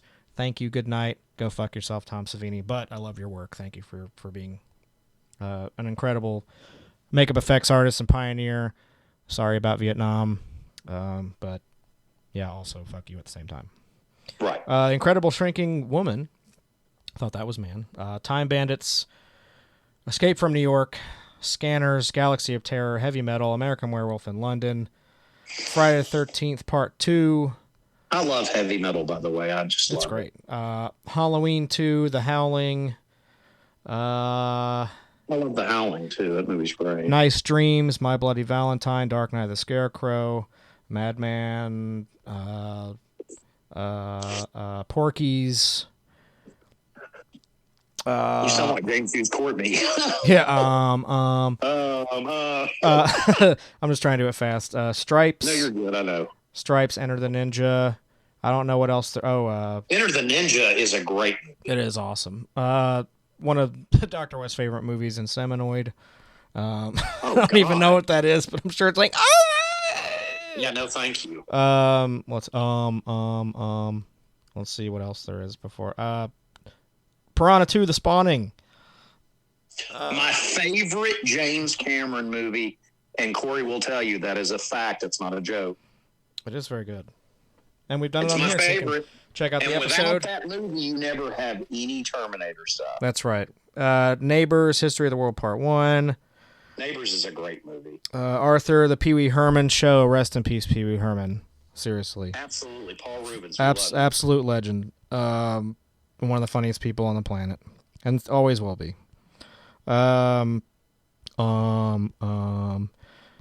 Happy Birthday to Me.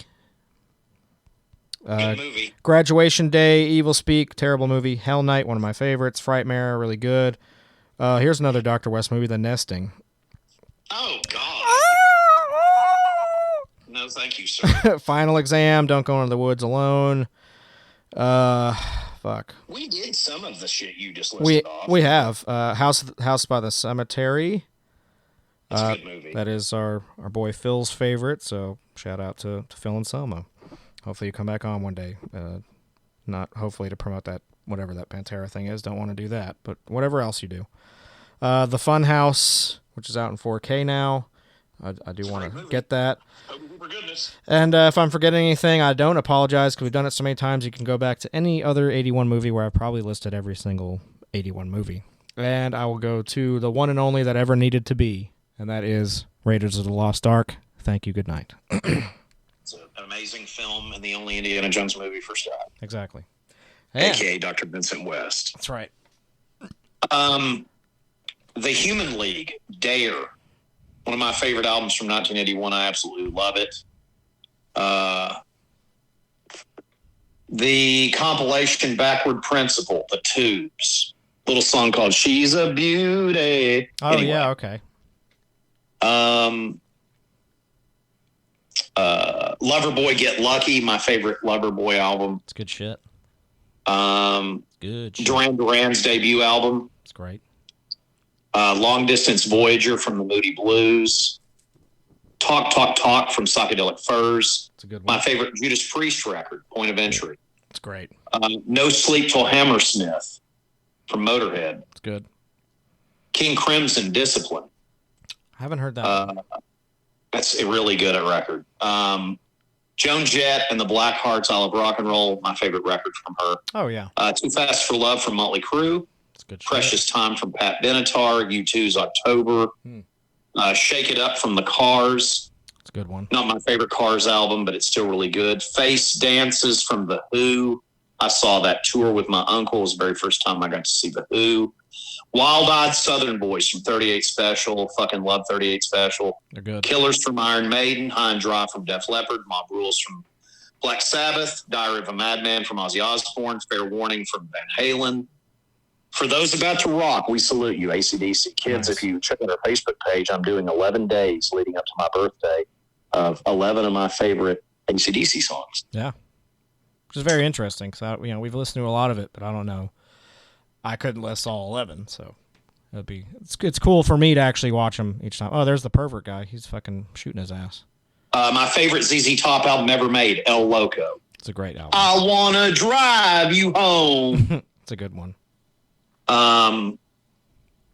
Styx, Paradise Theater, Genesis, Abacab, Don't Say No from Billy Squier, Foreigner 4, Tom Petty and the Heartbreakers, Hard Promises, Face Value from the amazing Phil Collins, Ghost in the Machine from the Police, Blue Oyster Cult, Fire the Unknown Origin, Jay Giles Band, Freeze Frame, Journey, Escape, Rolling Stones, Tattoo You, and the best album of 1981, in my opinion, Rush Moving Pictures. Oh!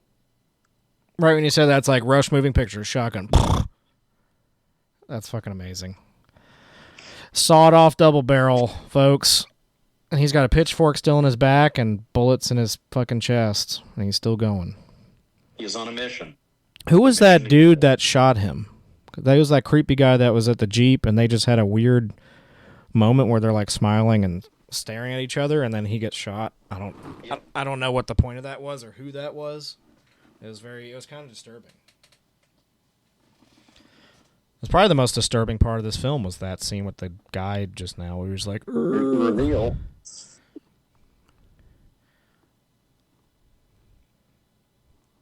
It's the sheriff. Why? It's a good old Scooby-Doo moments. He's like, you're all whores. Which is the funny part because one of the people that helped write... Oh, you gotta be kidding me. It's about to go to an ad in 7 seconds. Are you serious? Not mine. Oh! The head exploded. Oh! 3, 2, Oh! ad. Oh, I got an ad too at the same time. Nice. It's Danica Patrick, retired professional race car driver. Mine's Drive Time. Oof. God, that head blow was insanity.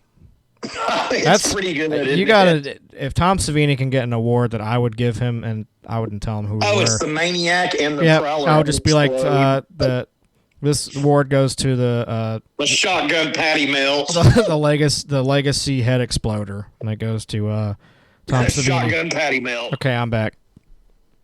I'm back too, actually. That one looked like you took he just exploded a it's fucking cheese hamburger helper for everyone. It looks like he blew up a fucking cherry pie everywhere. It's like it's that lasagna hamburger. that's shit. straight up. This fucking lasagna surprise. That's pretty That'll be our raunchy. new product here at Phantasm. Try our Tom Savini head exploded fucking shotgun exploded hamburger helper. And look, I would love to do merch if I knew that people would buy it, because they won't. But that would be a cool, like, all... You've been trying that for years. That would be a cool all-over print shirt. Is just that head explosion over a white shirt. And just have... It goes all through the back, too. It's just like... Just the head exploder shirt. Another Savini hamburger helper kill. Yeah, call that shirt Hamburger Helper. Because it does. It looks like raw hamburger helper. It looks like you pour the hamburger helper into the raw patty and it just explodes with blood goo. It's like... That was pretty fucking intense. Yeah, who the fuck was that guy that shot him? I don't know who that is.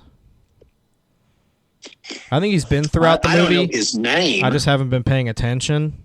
But, I mean, the only part I really noticed him at was the part with the Jeep where they're in the graveyard, and he's just, like, staring at her. And then he shows up. He shows up to save the day in this part, and then he gets shot. And then it's like, you know, the funny thing about the reveal thing is it's very Scooby-Doo, and the guy, one of the co-writers of this movie, worked on most of the Scooby-Doo things up until... Which is terrifying. Well, after I was born and watching shit, so the fact that Happy he did birthday, Derek. Yeah, the fact that he had a Scooby-Doo ending to this where it's just like, Sheriff, why? Yeah, I would have succeeded if it wasn't for that balding pervert. And then he's like, and then he fucking explodes. Mr. Sheriff, but why? And then you find the bodies. That's really nice. That's good. Yep, you might as well start getting your trauma levels up even more by finding the corpses. Happy birthday, Derek. Yep, happy birthday, Derek. Oh, and he's being hung now. That's insane. Oh, he's still he's still alive. How? He's the one that got stabbed in the top of the head. And he's like, ooh. That's terrifying. That is terrifying. Like, this movie has everything. You can't do a head explosion like that anymore. No, you getting a lot of shit. I mean, that is some straight up gore. You know another good head explosion nobody ever talks about? Scanners? One of the storms exploding in Big Trouble where he just turns into a lettuce patch. Oh, yeah, dude. He's like, Big Trouble's got a lot of, like, gore. gore. Lettuce patch. He's the one that, like, steams out of his nose or whatever. It's like... Yeah, he lettuce patches all over the place. He's like, I don't think he's going to stop. Yeah. That part's great. That's good old Screaming Mad George. It is. And he's great, too. God bless that guy, man. I fucking love him. Well, final thoughts. I'll let the birthday guy go first. Yeah. Special Makeup Effects by Tom Savini. Yeah, I mean, it doesn't get much better than this. Tom Savini, and I'm kind of a mean. Tom Savini. Yeah, Prowler's classic, blueprint for slasher movies.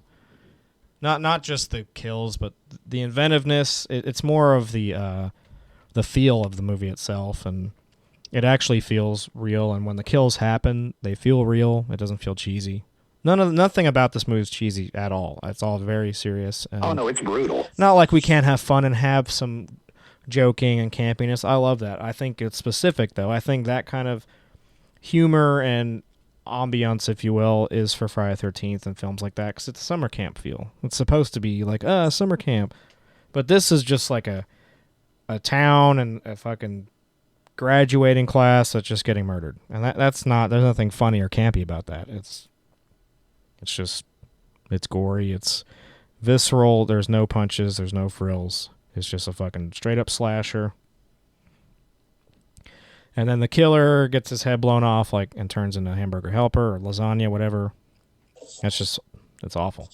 And then she has the PTSD freak out at the end where she thinks the dude's alive trying to kill her, and he's just hanging with the there. glassed out eyeballs. Yeah, it's terrifying. It is terrifying, and that's real horror. I mean, you can't replicate that if you're not the people that wrote it. And there was 4 people that wrote this movie. They all did a great job of it. And Joseph Zito is a fucking badass, you know. Well, the other thing is, it was approached, like you mentioned earlier, the guy worked for Hanna-Barbera. He approached it like work. Yeah. I think a lot of stuff that comes out now, and I'm going to use James Gunn for what I will call my birthday pitchforking. He just rips a fart and everyone huffs it. I just don't get it. I don't think he's that good of a director. I really don't. I also think these people were more... Guardians 3 is one of the worst movies I've ever seen. Yeah, I'm not a fan of it. I did not like it. And I mean, it's bad. But for this movie wasn't inspired or anything. It was made. And it was made by people that wanted to tell the story. Professionally done film. They wanted to tell the story. They had it in their minds to tell it, and they told it the way they could tell it best. With movies now, like especially horror, is so there's some very good, more in the indie style of like not inspired like horror, where it's just new, fresh stuff. It's hard to do. It's a hard genre to come up with a fresh story and. Well, and I think a lot of stuff is timing. If you watch something and you're in a certain mood, you end up thinking it's the greatest thing in the world. Sure. But there's a lot of stuff that comes out, and I'm sorry, like some of the stuff that I, just don't have replay value this evening, and I just don't. A lot of movies don't have replay value. They're meant to be seen once, and you'd be like, "Oh man, it's so good," and then you're not going to pop it on again. I watch movies for replay value. I could not tell you. I could watch Prowler tomorrow after I just watched it. I can watch it again tomorrow all day. I mean, I'm not just saying that. It's because this is a movie. A very high replay value. It's a good movie. It's a great slasher. It's a great gore film. It's a great Tom Savini Let's see film. if you can guess this, and this is not horror stuff, but what are the only 2 movies I've seen this year that I'm like, wow, I could watch this again? Ant-Man? Yep. Is the other one a Marvel movie too? No. I'm trying to think. It must be a movie I hadn't seen with you. Flash? Yep. Okay, yeah. Which I can too. Those were good movies. They were fun. I liked them. I mean, I don't know, I don't know what people are expecting when they go to the movie theater. I just don't, I don't know. I just think a lot of shit is more inspired now. And I've seen some other stuff, and I thought it was okay. There was other stuff that I've seen this year that I liked, but I didn't love it. Like some guy in his late 30s, early 40s, that grew up with these kinds of movies. They're like, I want to make a movie like Prowler. It's like, well, that's your problem. You're trying to make one like this. Just make a movie. You can have it in the back of your head, but they're literally just so... It seems so uninspired to be inspired, if that makes any sense. Where it's like, I don't want to watch the same thing again in 2023. I want to see a fresh movie. If this movie inspired you to make a slasher film, great. But don't borrow from it. It's not going to be the same thing. Be inventive. Have a good time, See, my whole thing is completely different than what you just said. I would literally just do a modern slasher. Right. Well, that's what I'm saying. Make a film. I mean, it would be very much like you're watching that. Well, that's not what I mean. That's what I'm into. I meant it just like don't take from this movie and don't even necessarily be inspired by it. Just follow its model. That's all the slasher. Yeah, people don't know how to do that. They want to. People turn it into dark comedies now. You can't make a serious, actual slasher film. It always has to be some comedy film with slasher shit put into it. And then the gore is ruined because it's just more of a funny film. But there's been some good ones that are slashers but are comedies. Like, I like Freaky. I like the Happy Death Day movies or whatever they are. Those are fun. I mean, but they are fun. But they're comedies. I want to. It's hard to make like a visceral, real feeling slasher film because that's a scary premise to have somebody stalking you and killing you and your friends. That is right. a scary thing if you think about it. I think people get too wound into that kind of stuff. Where they're thinking, they overthink. Hey, they overthink. All of this. And like I said, I'm not saying people can't go out and enjoy whatever. You like whatever you want. For me, it's just, if something doesn't work, it doesn't work. It's like, Scream. I love the franchise, but it's not scary. It's not even really a slasher. And it monsooned. We walked out of Guardians. Yeah. You and I did. And I didn't like it. I just didn't like it. Yeah. The only one of those movies that I've liked was the first one. It's a great movie, the first one. But the other ones, I just don't. Second one has a bad soundtrack. It goes too far off the rails. The third one has a bad soundtrack. Yeah, it's just he's getting too yuppie. He's cliche and predictable, and it's uninspired. The first one was very inspired. Yeah. And I mean, it's bad. And there's no nice way to tell someone, hey, this is bad.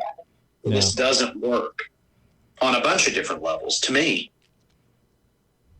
But if people like Guardians 3 or Scream 3 or It Follows 3 or whatever, go for it. But just don't expect me to sit and suck your dick over it, because it ain't going to happen. Right. You can like whatever you want.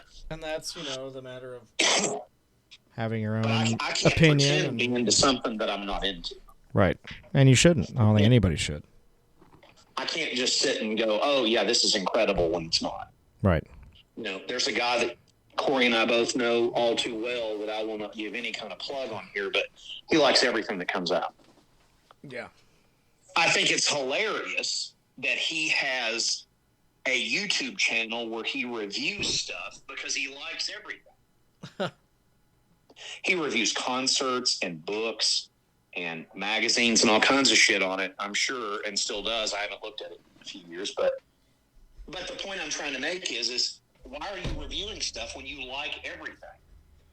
Yeah, it's like maybe have a real opinion, I guess. People may not agree with me that listen to our podcast, and that's fine. I'm not expecting you to, but I hope you at least learn something from me or maybe take something away from my own creativity or Corey's creativity. I mean, like I said, I don't understand people liking anyone on the planet Earth that just likes everything.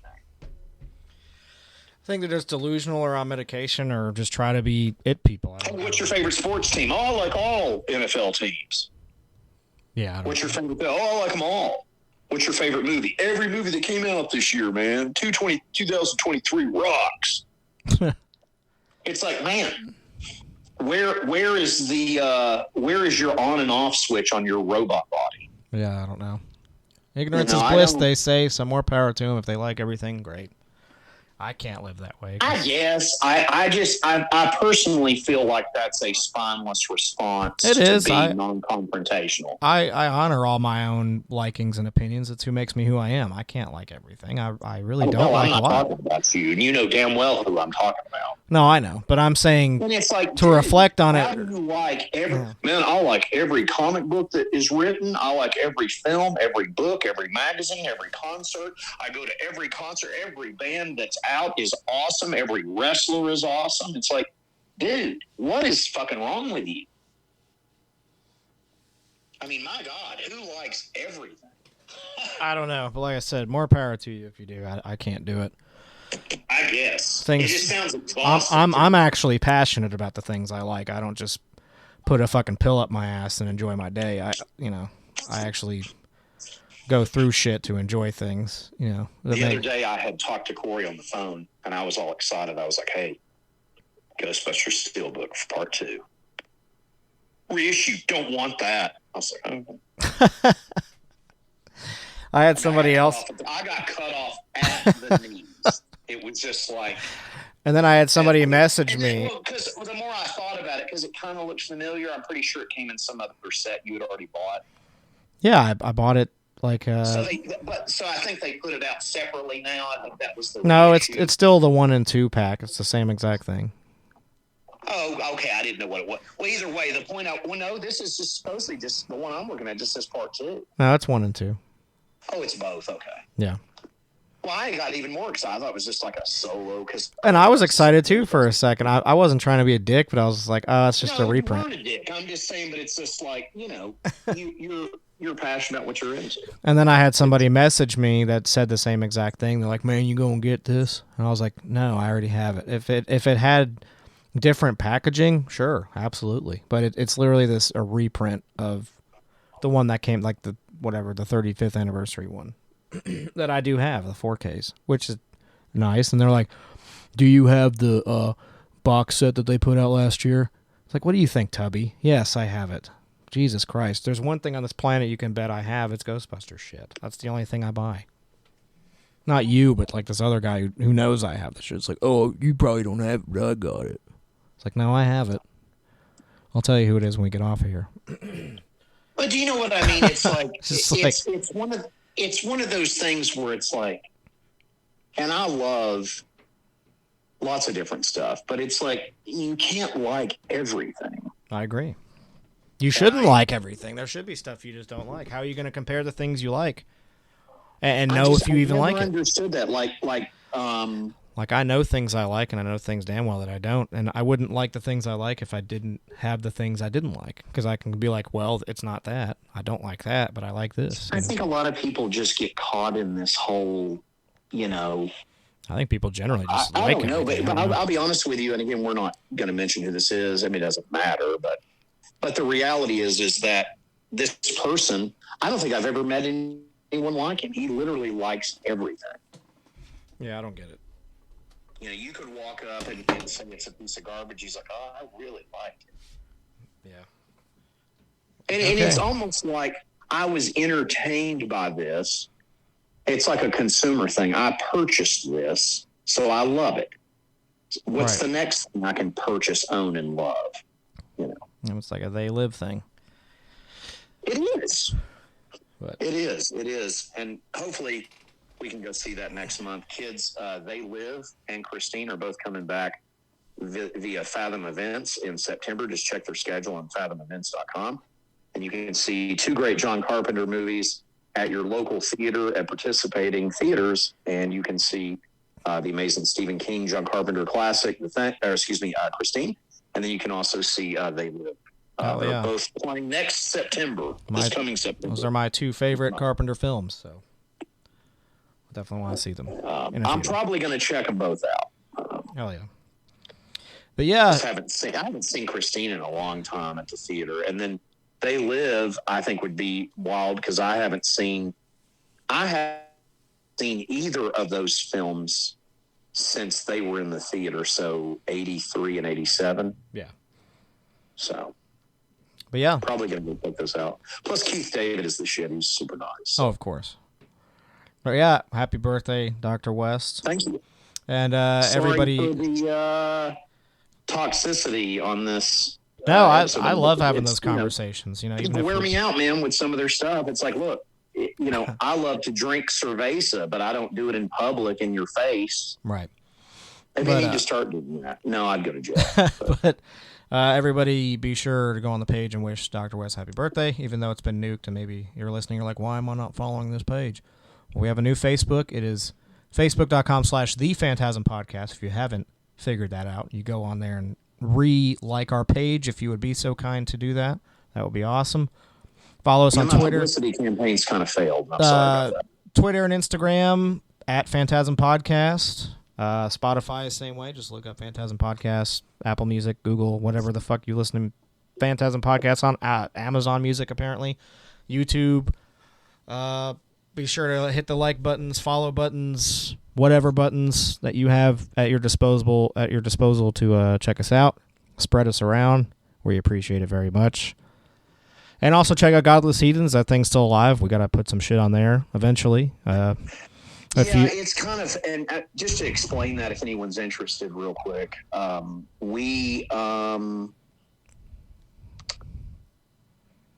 I hit kind of a wall back in, was it April or May? I think it was April. With someone that we were getting content from, and I'm actually going to take the high road, unlike I have on most of the stuff this evening on this episode, but whatever, and now I don't really have a way to get that type of content, so if it's ever, I'll resurrect it when able, but right now I have to keep most everything for Phantasm, so just keep that things right. But you know, if you're just interested in that. I'm not done doing it. It's on hiatus. So. Yeah, but still go check it out. Check out what we got on there, and it'll give you a sign of things to possibly come when we get to that, when we hit that road. I have a favor to ask you before we end this. Sure. It's very important. Okay. I need you for my birthday. Would you mind reading, and don't tell me what it is, some bad hotel reviews, restaurant reviews, or some kind of review? I will do one, yes. Well, no, give me a list. I mean, pick one location, but give me some thumbs. Well, yeah, that's what I mean, yeah. If you don't care, for my birthday. You want a hotel or you want an established restaurant? Oh man, it's always a train wreck. So whichever you like. Okay. While you're looking, I'm going to tell our listeners this. So one thing that I look forward to every year is Corey and I go to Disney together now. And it's awesome. And we're going again. And I will tell you something to never do if you're planning a Disney trip. Don't do what Dr. West does. And that is this. I go and look at the deaths at the Orlando resort, at the actual deaths there every year before we go. And would you know, and I'm going to see if Corey can remember this, what is the number one cause of death at Magic Kingdom? Isn't it like decapitations? It's suicide. Suicide, oh yeah. Which is weird. It's family members that are divorced going up and meeting with family members that are maybe potentially remarried or not remarried or whatever else, and then they literally jump off of the hotel, drown themselves in a lagoon or some kind of other crazy shit. And it breaks my heart to read that stuff because I'm just like, wow, man. Anytime you think you're in a dark place, that's a dark fucking place. Because if you're depressed at Disney, and this is coming from someone that's been down and out in his head most of his life, you really do need to go get some help. Yeah. And I'm in therapy weekly, and you know, therapy's a great thing if you need it. But I'm telling you right now, I suffer from severe PTSD, and I'm here to tell you, folks, if you're upset at Disney, then there's something wrong. Yeah. Well, speaking of that's the good acid test, litmus test, or whatever. Yeah. If you go to Disney and you're still depressed, then you probably need to find a doctor. Well, speaking of suicide, let's read some bad food reviews here. Okay. This has got to be one of the sorriest restaurants around. I stopped going there for about 3 months after the tea was just like water. I decided to give them another chance and stopped by this evening. At the drive-thru, I was addressed as, "Yo, what you need?" I think this is so rude and inappropriate. This young girl took my money and handed me my change and a bag. I said they're waiting on my half a gallon of iced tea. She came back to the window and asked and said, "What you want?" I stated I'd like to get my iced tea as she rolled her eyes. Sorry, food service, sorry. Oh my God. Oh, goddamn. Literally what you want. Yeah, what you want. Bad experience with letting my daughter work here. New manager Maurice sit back and look at the little girls, encouraging the boys to have sex with them, which most of them quickly starting drama, and the boss doesn't do anything about it, but corporate will have screenshots. Wow, that's horrifying. Oh my God. That is not cool. I had really bad service at the drive-thru multiple times, called the district manager, said he would send me coupons, and nothing. Thanks, you're a joke. Horrible district manager, I'll take my business elsewhere. I drove the drive-thru for a good 30 minutes. What happened to having people pull forward to have the large orders? I'm thinking it's because no one wanted to walk out to the car. Chicken was old and dry, and I'll never go there again. Disappointed that they no longer serve home-style tenders. Everyone doesn't want it or can't eat spicy chicken. No longer a customer. If you want regular tenders, try Sphinx. They taste good and better and not overcooked. Is this Bojangles? Yes, it is Bojangles. I gave it away with those home-style tenders. I was about to say, well, let me just say this real quick. Kids, I'm proud to tell you I have not ate at that restaurant in a long time. Well, they took away the home-style tenders, so I no longer eat there either. I'm one of those sticklers where it's like, you take away my home-style tenders, that's the only... There was somebody on there right now complaining that you just read that is mad just like you are about the tenders. Correct. They just figured it out themselves, and they're like, there's no fucking home-style tenders in this bitch. Fuck Bojangles. That's how I've been. Fuck Bojangles. I'm not eating there. They took away my food. That's really funny. Just like if all you eat at McDonald's is a fucking McChicken, which I do, and they took the McChicken away, I wouldn't eat there again. Like, you know why I can't eat the McChicken? Why? A lot of people that like them don't notice this, and they tear my stomach up. They are bathed in pepper. Oh, yeah, that's the whole patty. It's like a patty pepper. No, dude, I can't do it. Yeah. It's like... I get sick eating them. Like, real sick from eating them. Like heartburn. And I was looking it up, and people were like, "Stay the fuck away from this if you have stomach issues. That stuff's bathed in fucking pepper goo." Here's one. It would not let me put 0 stars, or that's what you would have out. That's what I guess they mean put. Fultondale Bojangles stated they were closed at 2 p.m. for the day. I could not even get a DoorDash order, which was bad because that's how I make my money. I passed by their store again around 5 that same night, and their lights were on like they were open. I mean, their system could have been down. Who knows? Paid $12 for dry overcooked cold chicken wing dinner. Please do not waste your money on this garbage that is served with an attitude. My first and last visit to Bojangles. Get your dry overcooked cold chicken wing dinner. We took away your home-style dinner. Dr. West 3 birthday home-style chicken took it away dinner. This is a great sentence right here. And I swear the picture... Hi, this is Corey. I'm Dean. You know, it shows pictures of who the person is sometimes. Collective soul. It shows a picture of the person, and it looks like their just titties are out. I don't understand what that's supposed to be. Well, I tried it again, and Let's come to Disney with me and Corey for dinner. This is a good sentence. I love these reviews and the way they start out. Well, I tried it again, and as usual, was disappointed. Fries were overcooked and hard. Biscuits are getting smaller. Probably will not try the one in Harrisburg again.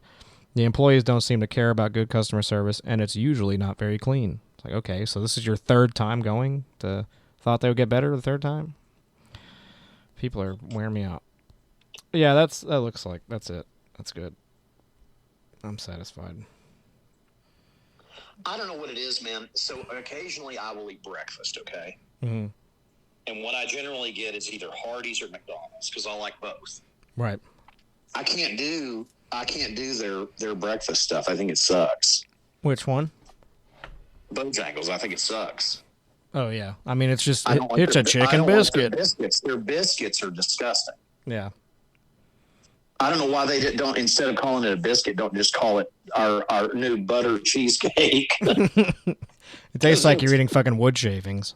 No, it's too rich. It's like come try our new sausage cheesecake biscuit. It's like Our new custard batter biscuit. I'm telling you. Well, you know, everything has to have fucking a pound of sugar in it for America. I cannot seriously deal with it. Eat our new cinnamon sugar chicken tenders. It's like, no, I don't want that. Can I expect that from Sonic.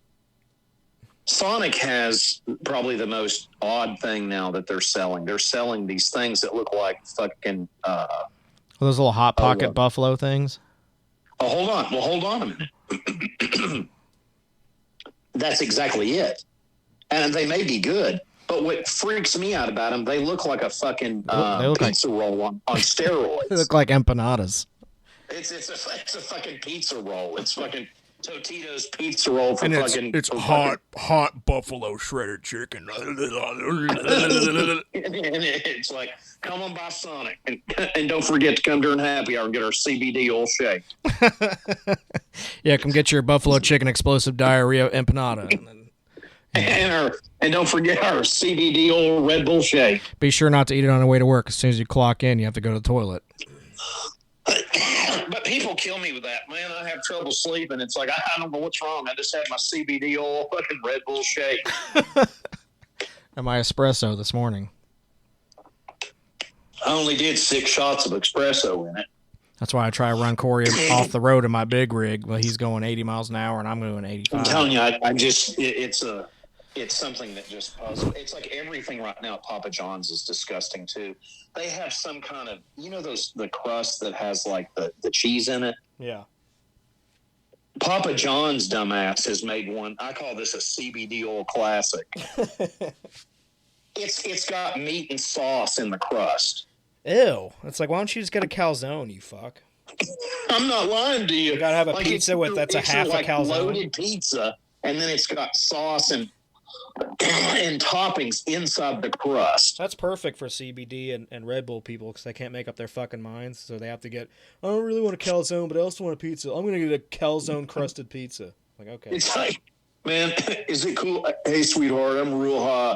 I guess we're just going to go to Papa CBD tonight. It's like, yeah, I couldn't really decide on my Italian food, so I just got a fucking spaghetti and meatball crust on my pizza. It's like, I got a large tour of Italy. It's like, I got my chicken Alfredo crust, because I couldn't decide what I wanted to do. It's like, well, then just don't get anything. Get something else. You're a fucking idiot. The Little Caesars thing right now, they're like, we now have pineapple pizza. It's like, well, we're going there again. And it's like, don't forget to try our exclusive pineapple Pepsi. God. I'm not lying to you. You can look it up. They have pineapple Pepsi at Little Caesars. God. I mean, who is it? It's like, man, that sounds good as hell, man. I'm stoned as fuck. It's like, who's running this country? It's like you want to get a brain tumor fast. Here you go. Here's some pineapple Pepsi. What is the deal with all the that? chemicals made to make that flavor inside of that kind of drink. It's like, well, here's the thing. I don't like pineapple on my pizza. Yeah, I don't blame you. I just don't. I don't like pineapple by itself.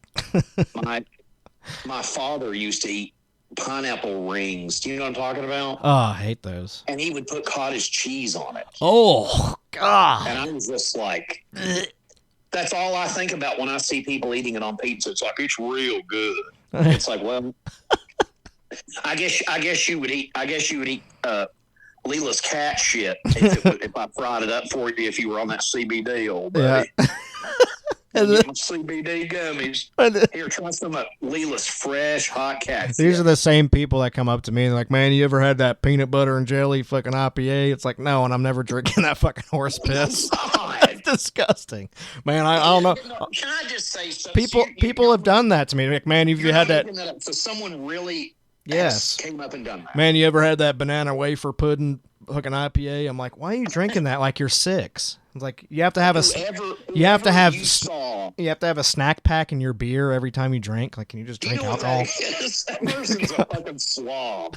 They're just like a mantra. They're just a fucking sloth. They're just a fucking. They're a fucking retard, is what they are. I'm sorry to use that word, but just a fucking dumpster.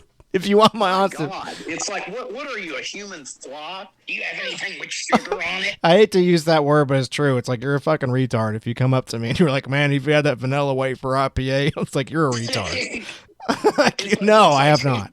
I don't drink fucking I don't drink fucking fairgrounds beer. Thank you. Here it is. I'm not drinking your fucking circus beer. Corey, man. As soon as I have 6 more of these vanilla wafer beers, man, will you come over and dress like a clown and hand me balloons?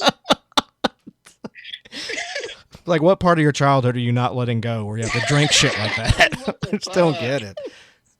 Hey, would you please come over and do that? And do me another favor. You'll touch me on my... Man, you'll press a couple fingers on my rectum. Can I have that Reese Peasy Puff fucking beer? It's like... Like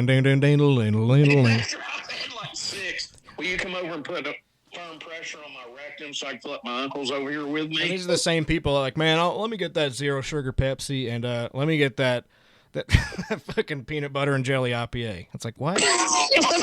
let me get that banana split IPA. Also, let me get that lasagna stuffed crust at Papa John's on my pineapple pizza. It's like, you need to be like hung from the ceiling. I mean, it's obvious. I can see Papa John's is in so much trouble. They've outsourced their stuff to fucking potheads. It's like, honey, this job's great. All it is tell them what I want to eat. I'm surprised with their scandal from a few years ago. They didn't have a fucking chicken and waffles pizza. I mean, you know. Yeah, I mean, you would. It's like we got to get the black crowd back. Let's be even more insensitive and just make racist. Yeah, racist and insensitive. Yeah, might as well do what you're good at. Like Papa I said, John's. I don't understand that. I just don't get the people that can't choose between a calzone and a pizza, so they have to get both. And then they get like a Coke Zero, but then they're like, man, if you had this fucking sweet potato casserole IPA, I'm like, no, I have not. This cotton candy IPA, it's fucking good, man. Like, no, I haven't. Well, here's what I don't understand. There's this fucking gummy one now. It's like gummy worms IPA. I swear to God, and it's like, are you serious? Do you have to have like fucking candy with everything you do? You know, it's like. And then they got side. Man, you want to hit this Skittles vape? And it smells and tastes like fucking piss. Like, really? Here, hit this Skittles vape. Like, this just tastes like musty pee that you sprayed fucking like strawberry Febreze over, and it stinks and tastes like piss.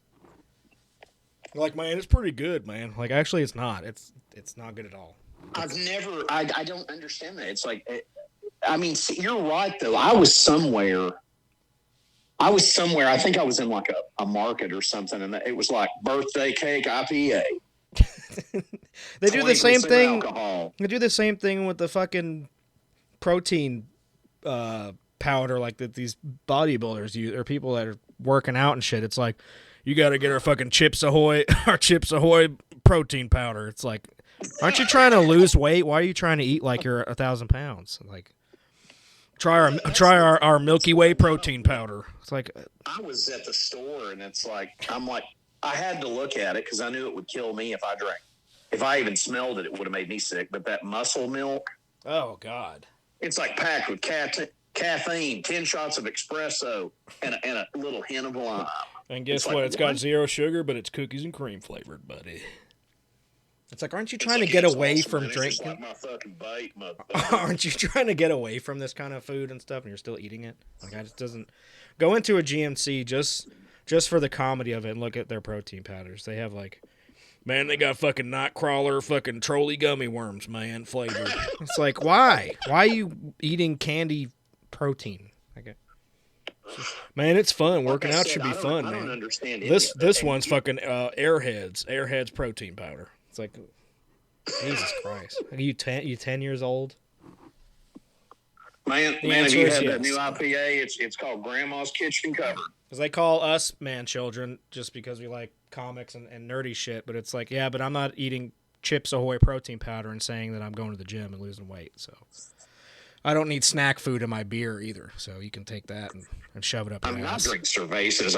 I don't understand why people are so hung up on all of that kind of stuff. Like, because people are fucking stupid. Yeah, it is, and you see it.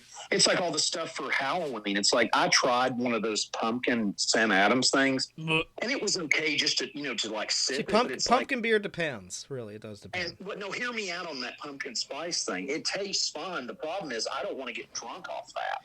Yeah, I don't either. Have like one. Because I'll be throwing up a fucking pumpkin patch. And I mean, seriously, it's just there's some things you're not supposed to drink, like I've just never met an intelligent person that has offered me a peanut butter beer, or if I go in the room and see a protein powder tub, it's gonna have Chips Ahoy logo on it. I've just never met anyone that is like. I've never met anyone like that was intelligent. Is all I'm saying. Well, I do. It's like you're not intelligent because you eat. You want to have fucking sugary treats and snack foods in your regular food or your protein powder. It's stupid. Just I know, I don't. It's all bad for you anyway. But the thing that wears me out is I was somewhere and somebody was vaping, and he's just there's strawberry milk saliva in your face. No, listen to this. I'm not even making this up. He's like, man, I'm about out of Fruity Pebbles, man. And I literally just wanted to throw him into a chainsaw. Say, why don't you fill up a bowl of some real stuff and I'll drown you in it? How about that? It's like, dude, what? Then you'll never be out. You have to have your breakfast cereal every time you walk around getting your nicotine. Because they're on CBD too, buddy. That also that also tastes like a blueberry slushy from Sonic. Do you know the most white trash? I will share this with you. The most white trash CBD gummy that I've ever been offered. What's that? A Starburst? Oh no! When I tell you this, you're going to be like, "Are you kidding me?" It's like, "Here, man, try one, man. It's Baja Blast, like Mountain Dew Taco Bell." And I was like, "Are you fucking kidding me?" It's Baja Blast CBD. Baja Blast Taco Bell. God. Mountain Dew actually makes seltzers now, hard alcohol seltzer. Yep. There's no caffeine in them. No, there's zero sugar, yeah. Oh, I didn't know they were zero sugar, but I know there's no caffeine in them. Yeah, they're not bad. There's a couple of them that are okay, but they Yeah, Wilshire fucker drinks the watermelon one. Yeah, some of them are okay. I mean, they taste like zero sugar Mountain Dew. If I drank that, it would be fucking Skittles all over the floor in the morning. Yeah, like I can't drink a 12-pack of it, but I'll drink like one. But if I drink more than that, like...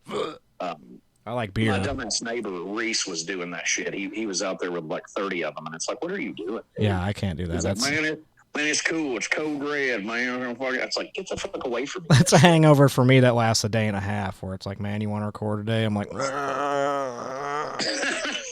I don't do that kind of shit because I know that's what I'll do. The problem is you can drink that stuff and drink it fast, and then you're fucking wasted.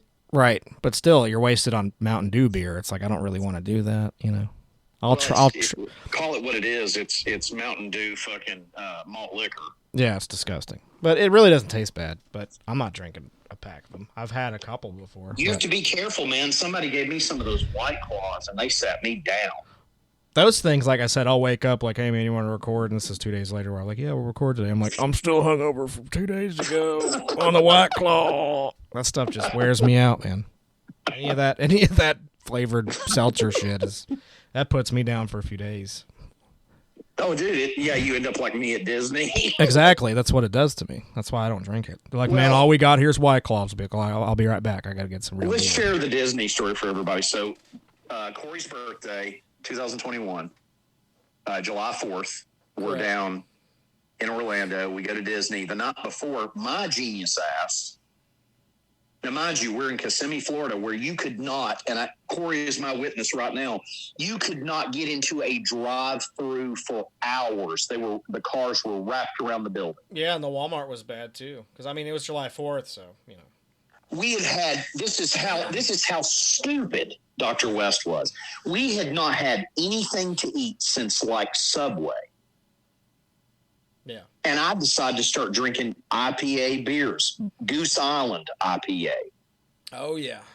Which, if y'all have never had it, it will light your motherfucking ass up. They're like 9%. And as Corey described it, Van Halen. Wait, what's the joke? You were listening to Van Halen and be like, man, I never liked Chris Benoit. That dude's a fucking douchebag. Panama.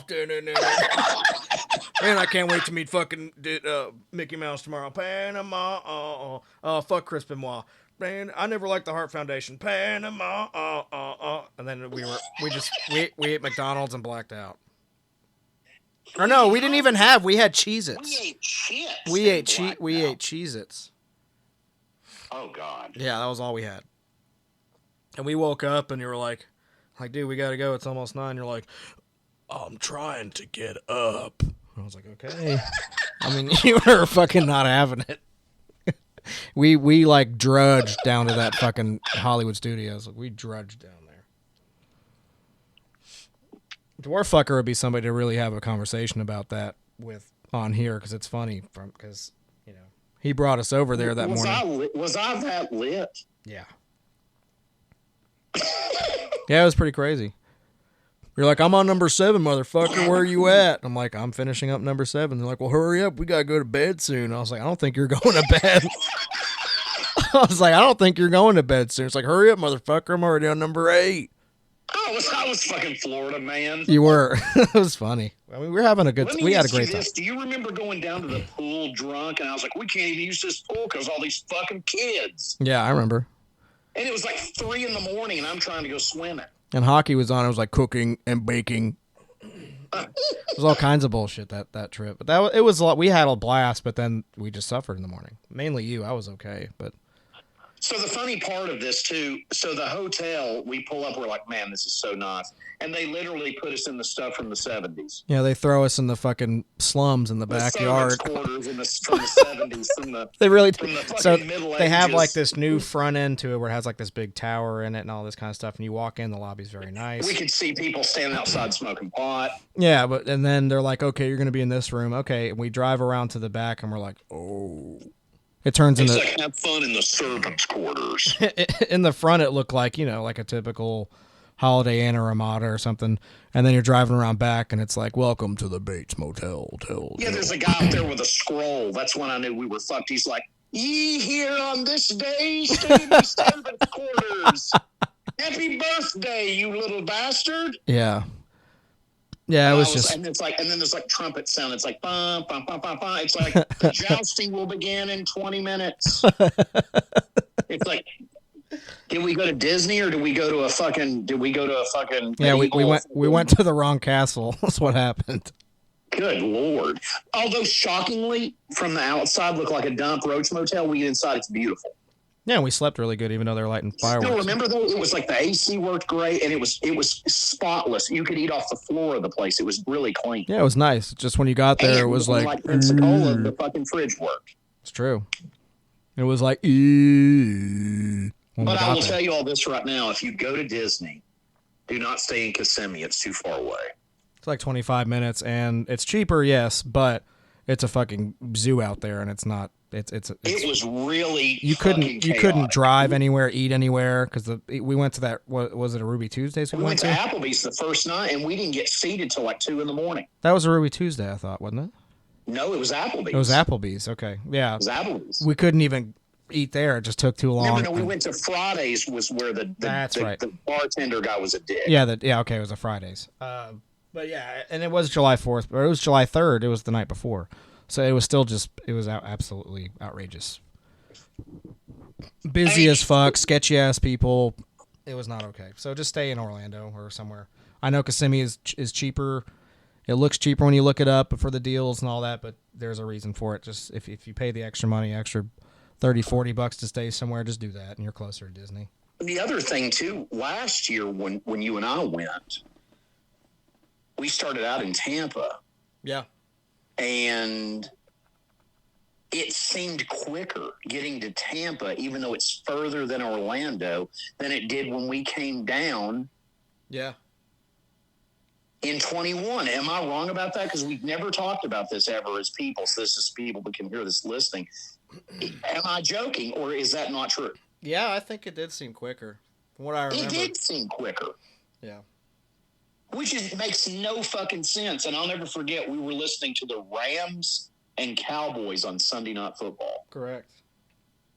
Because we were driving down to see Tom Brady, which was awesome. And I'm so glad that we did that. Thank you for that. That was like the best thing in the world to get to see him before he stopped. Absolutely. So. But yeah, that was fun. We'll have another Disney adventure next month so we can reflect on that. And more to come with that. But, again, happy birthday to you, Doctor. Thank you, sir. Sorry, I've got diarrhea of the mouth today. It's a long episode. No, you're good. Happy birthday. And thank you so much. Until next time, folks, again, be sure to follow us on everything. Like our new page on Facebook. Give us some feedback. You can't do it on YouTube because I shut the comments off because you all are assholes. But, yeah, wish the Doctor a very happy birthday. Thank you. And stay fucking gory. Phantasm. And you know something? I sort of enjoyed it.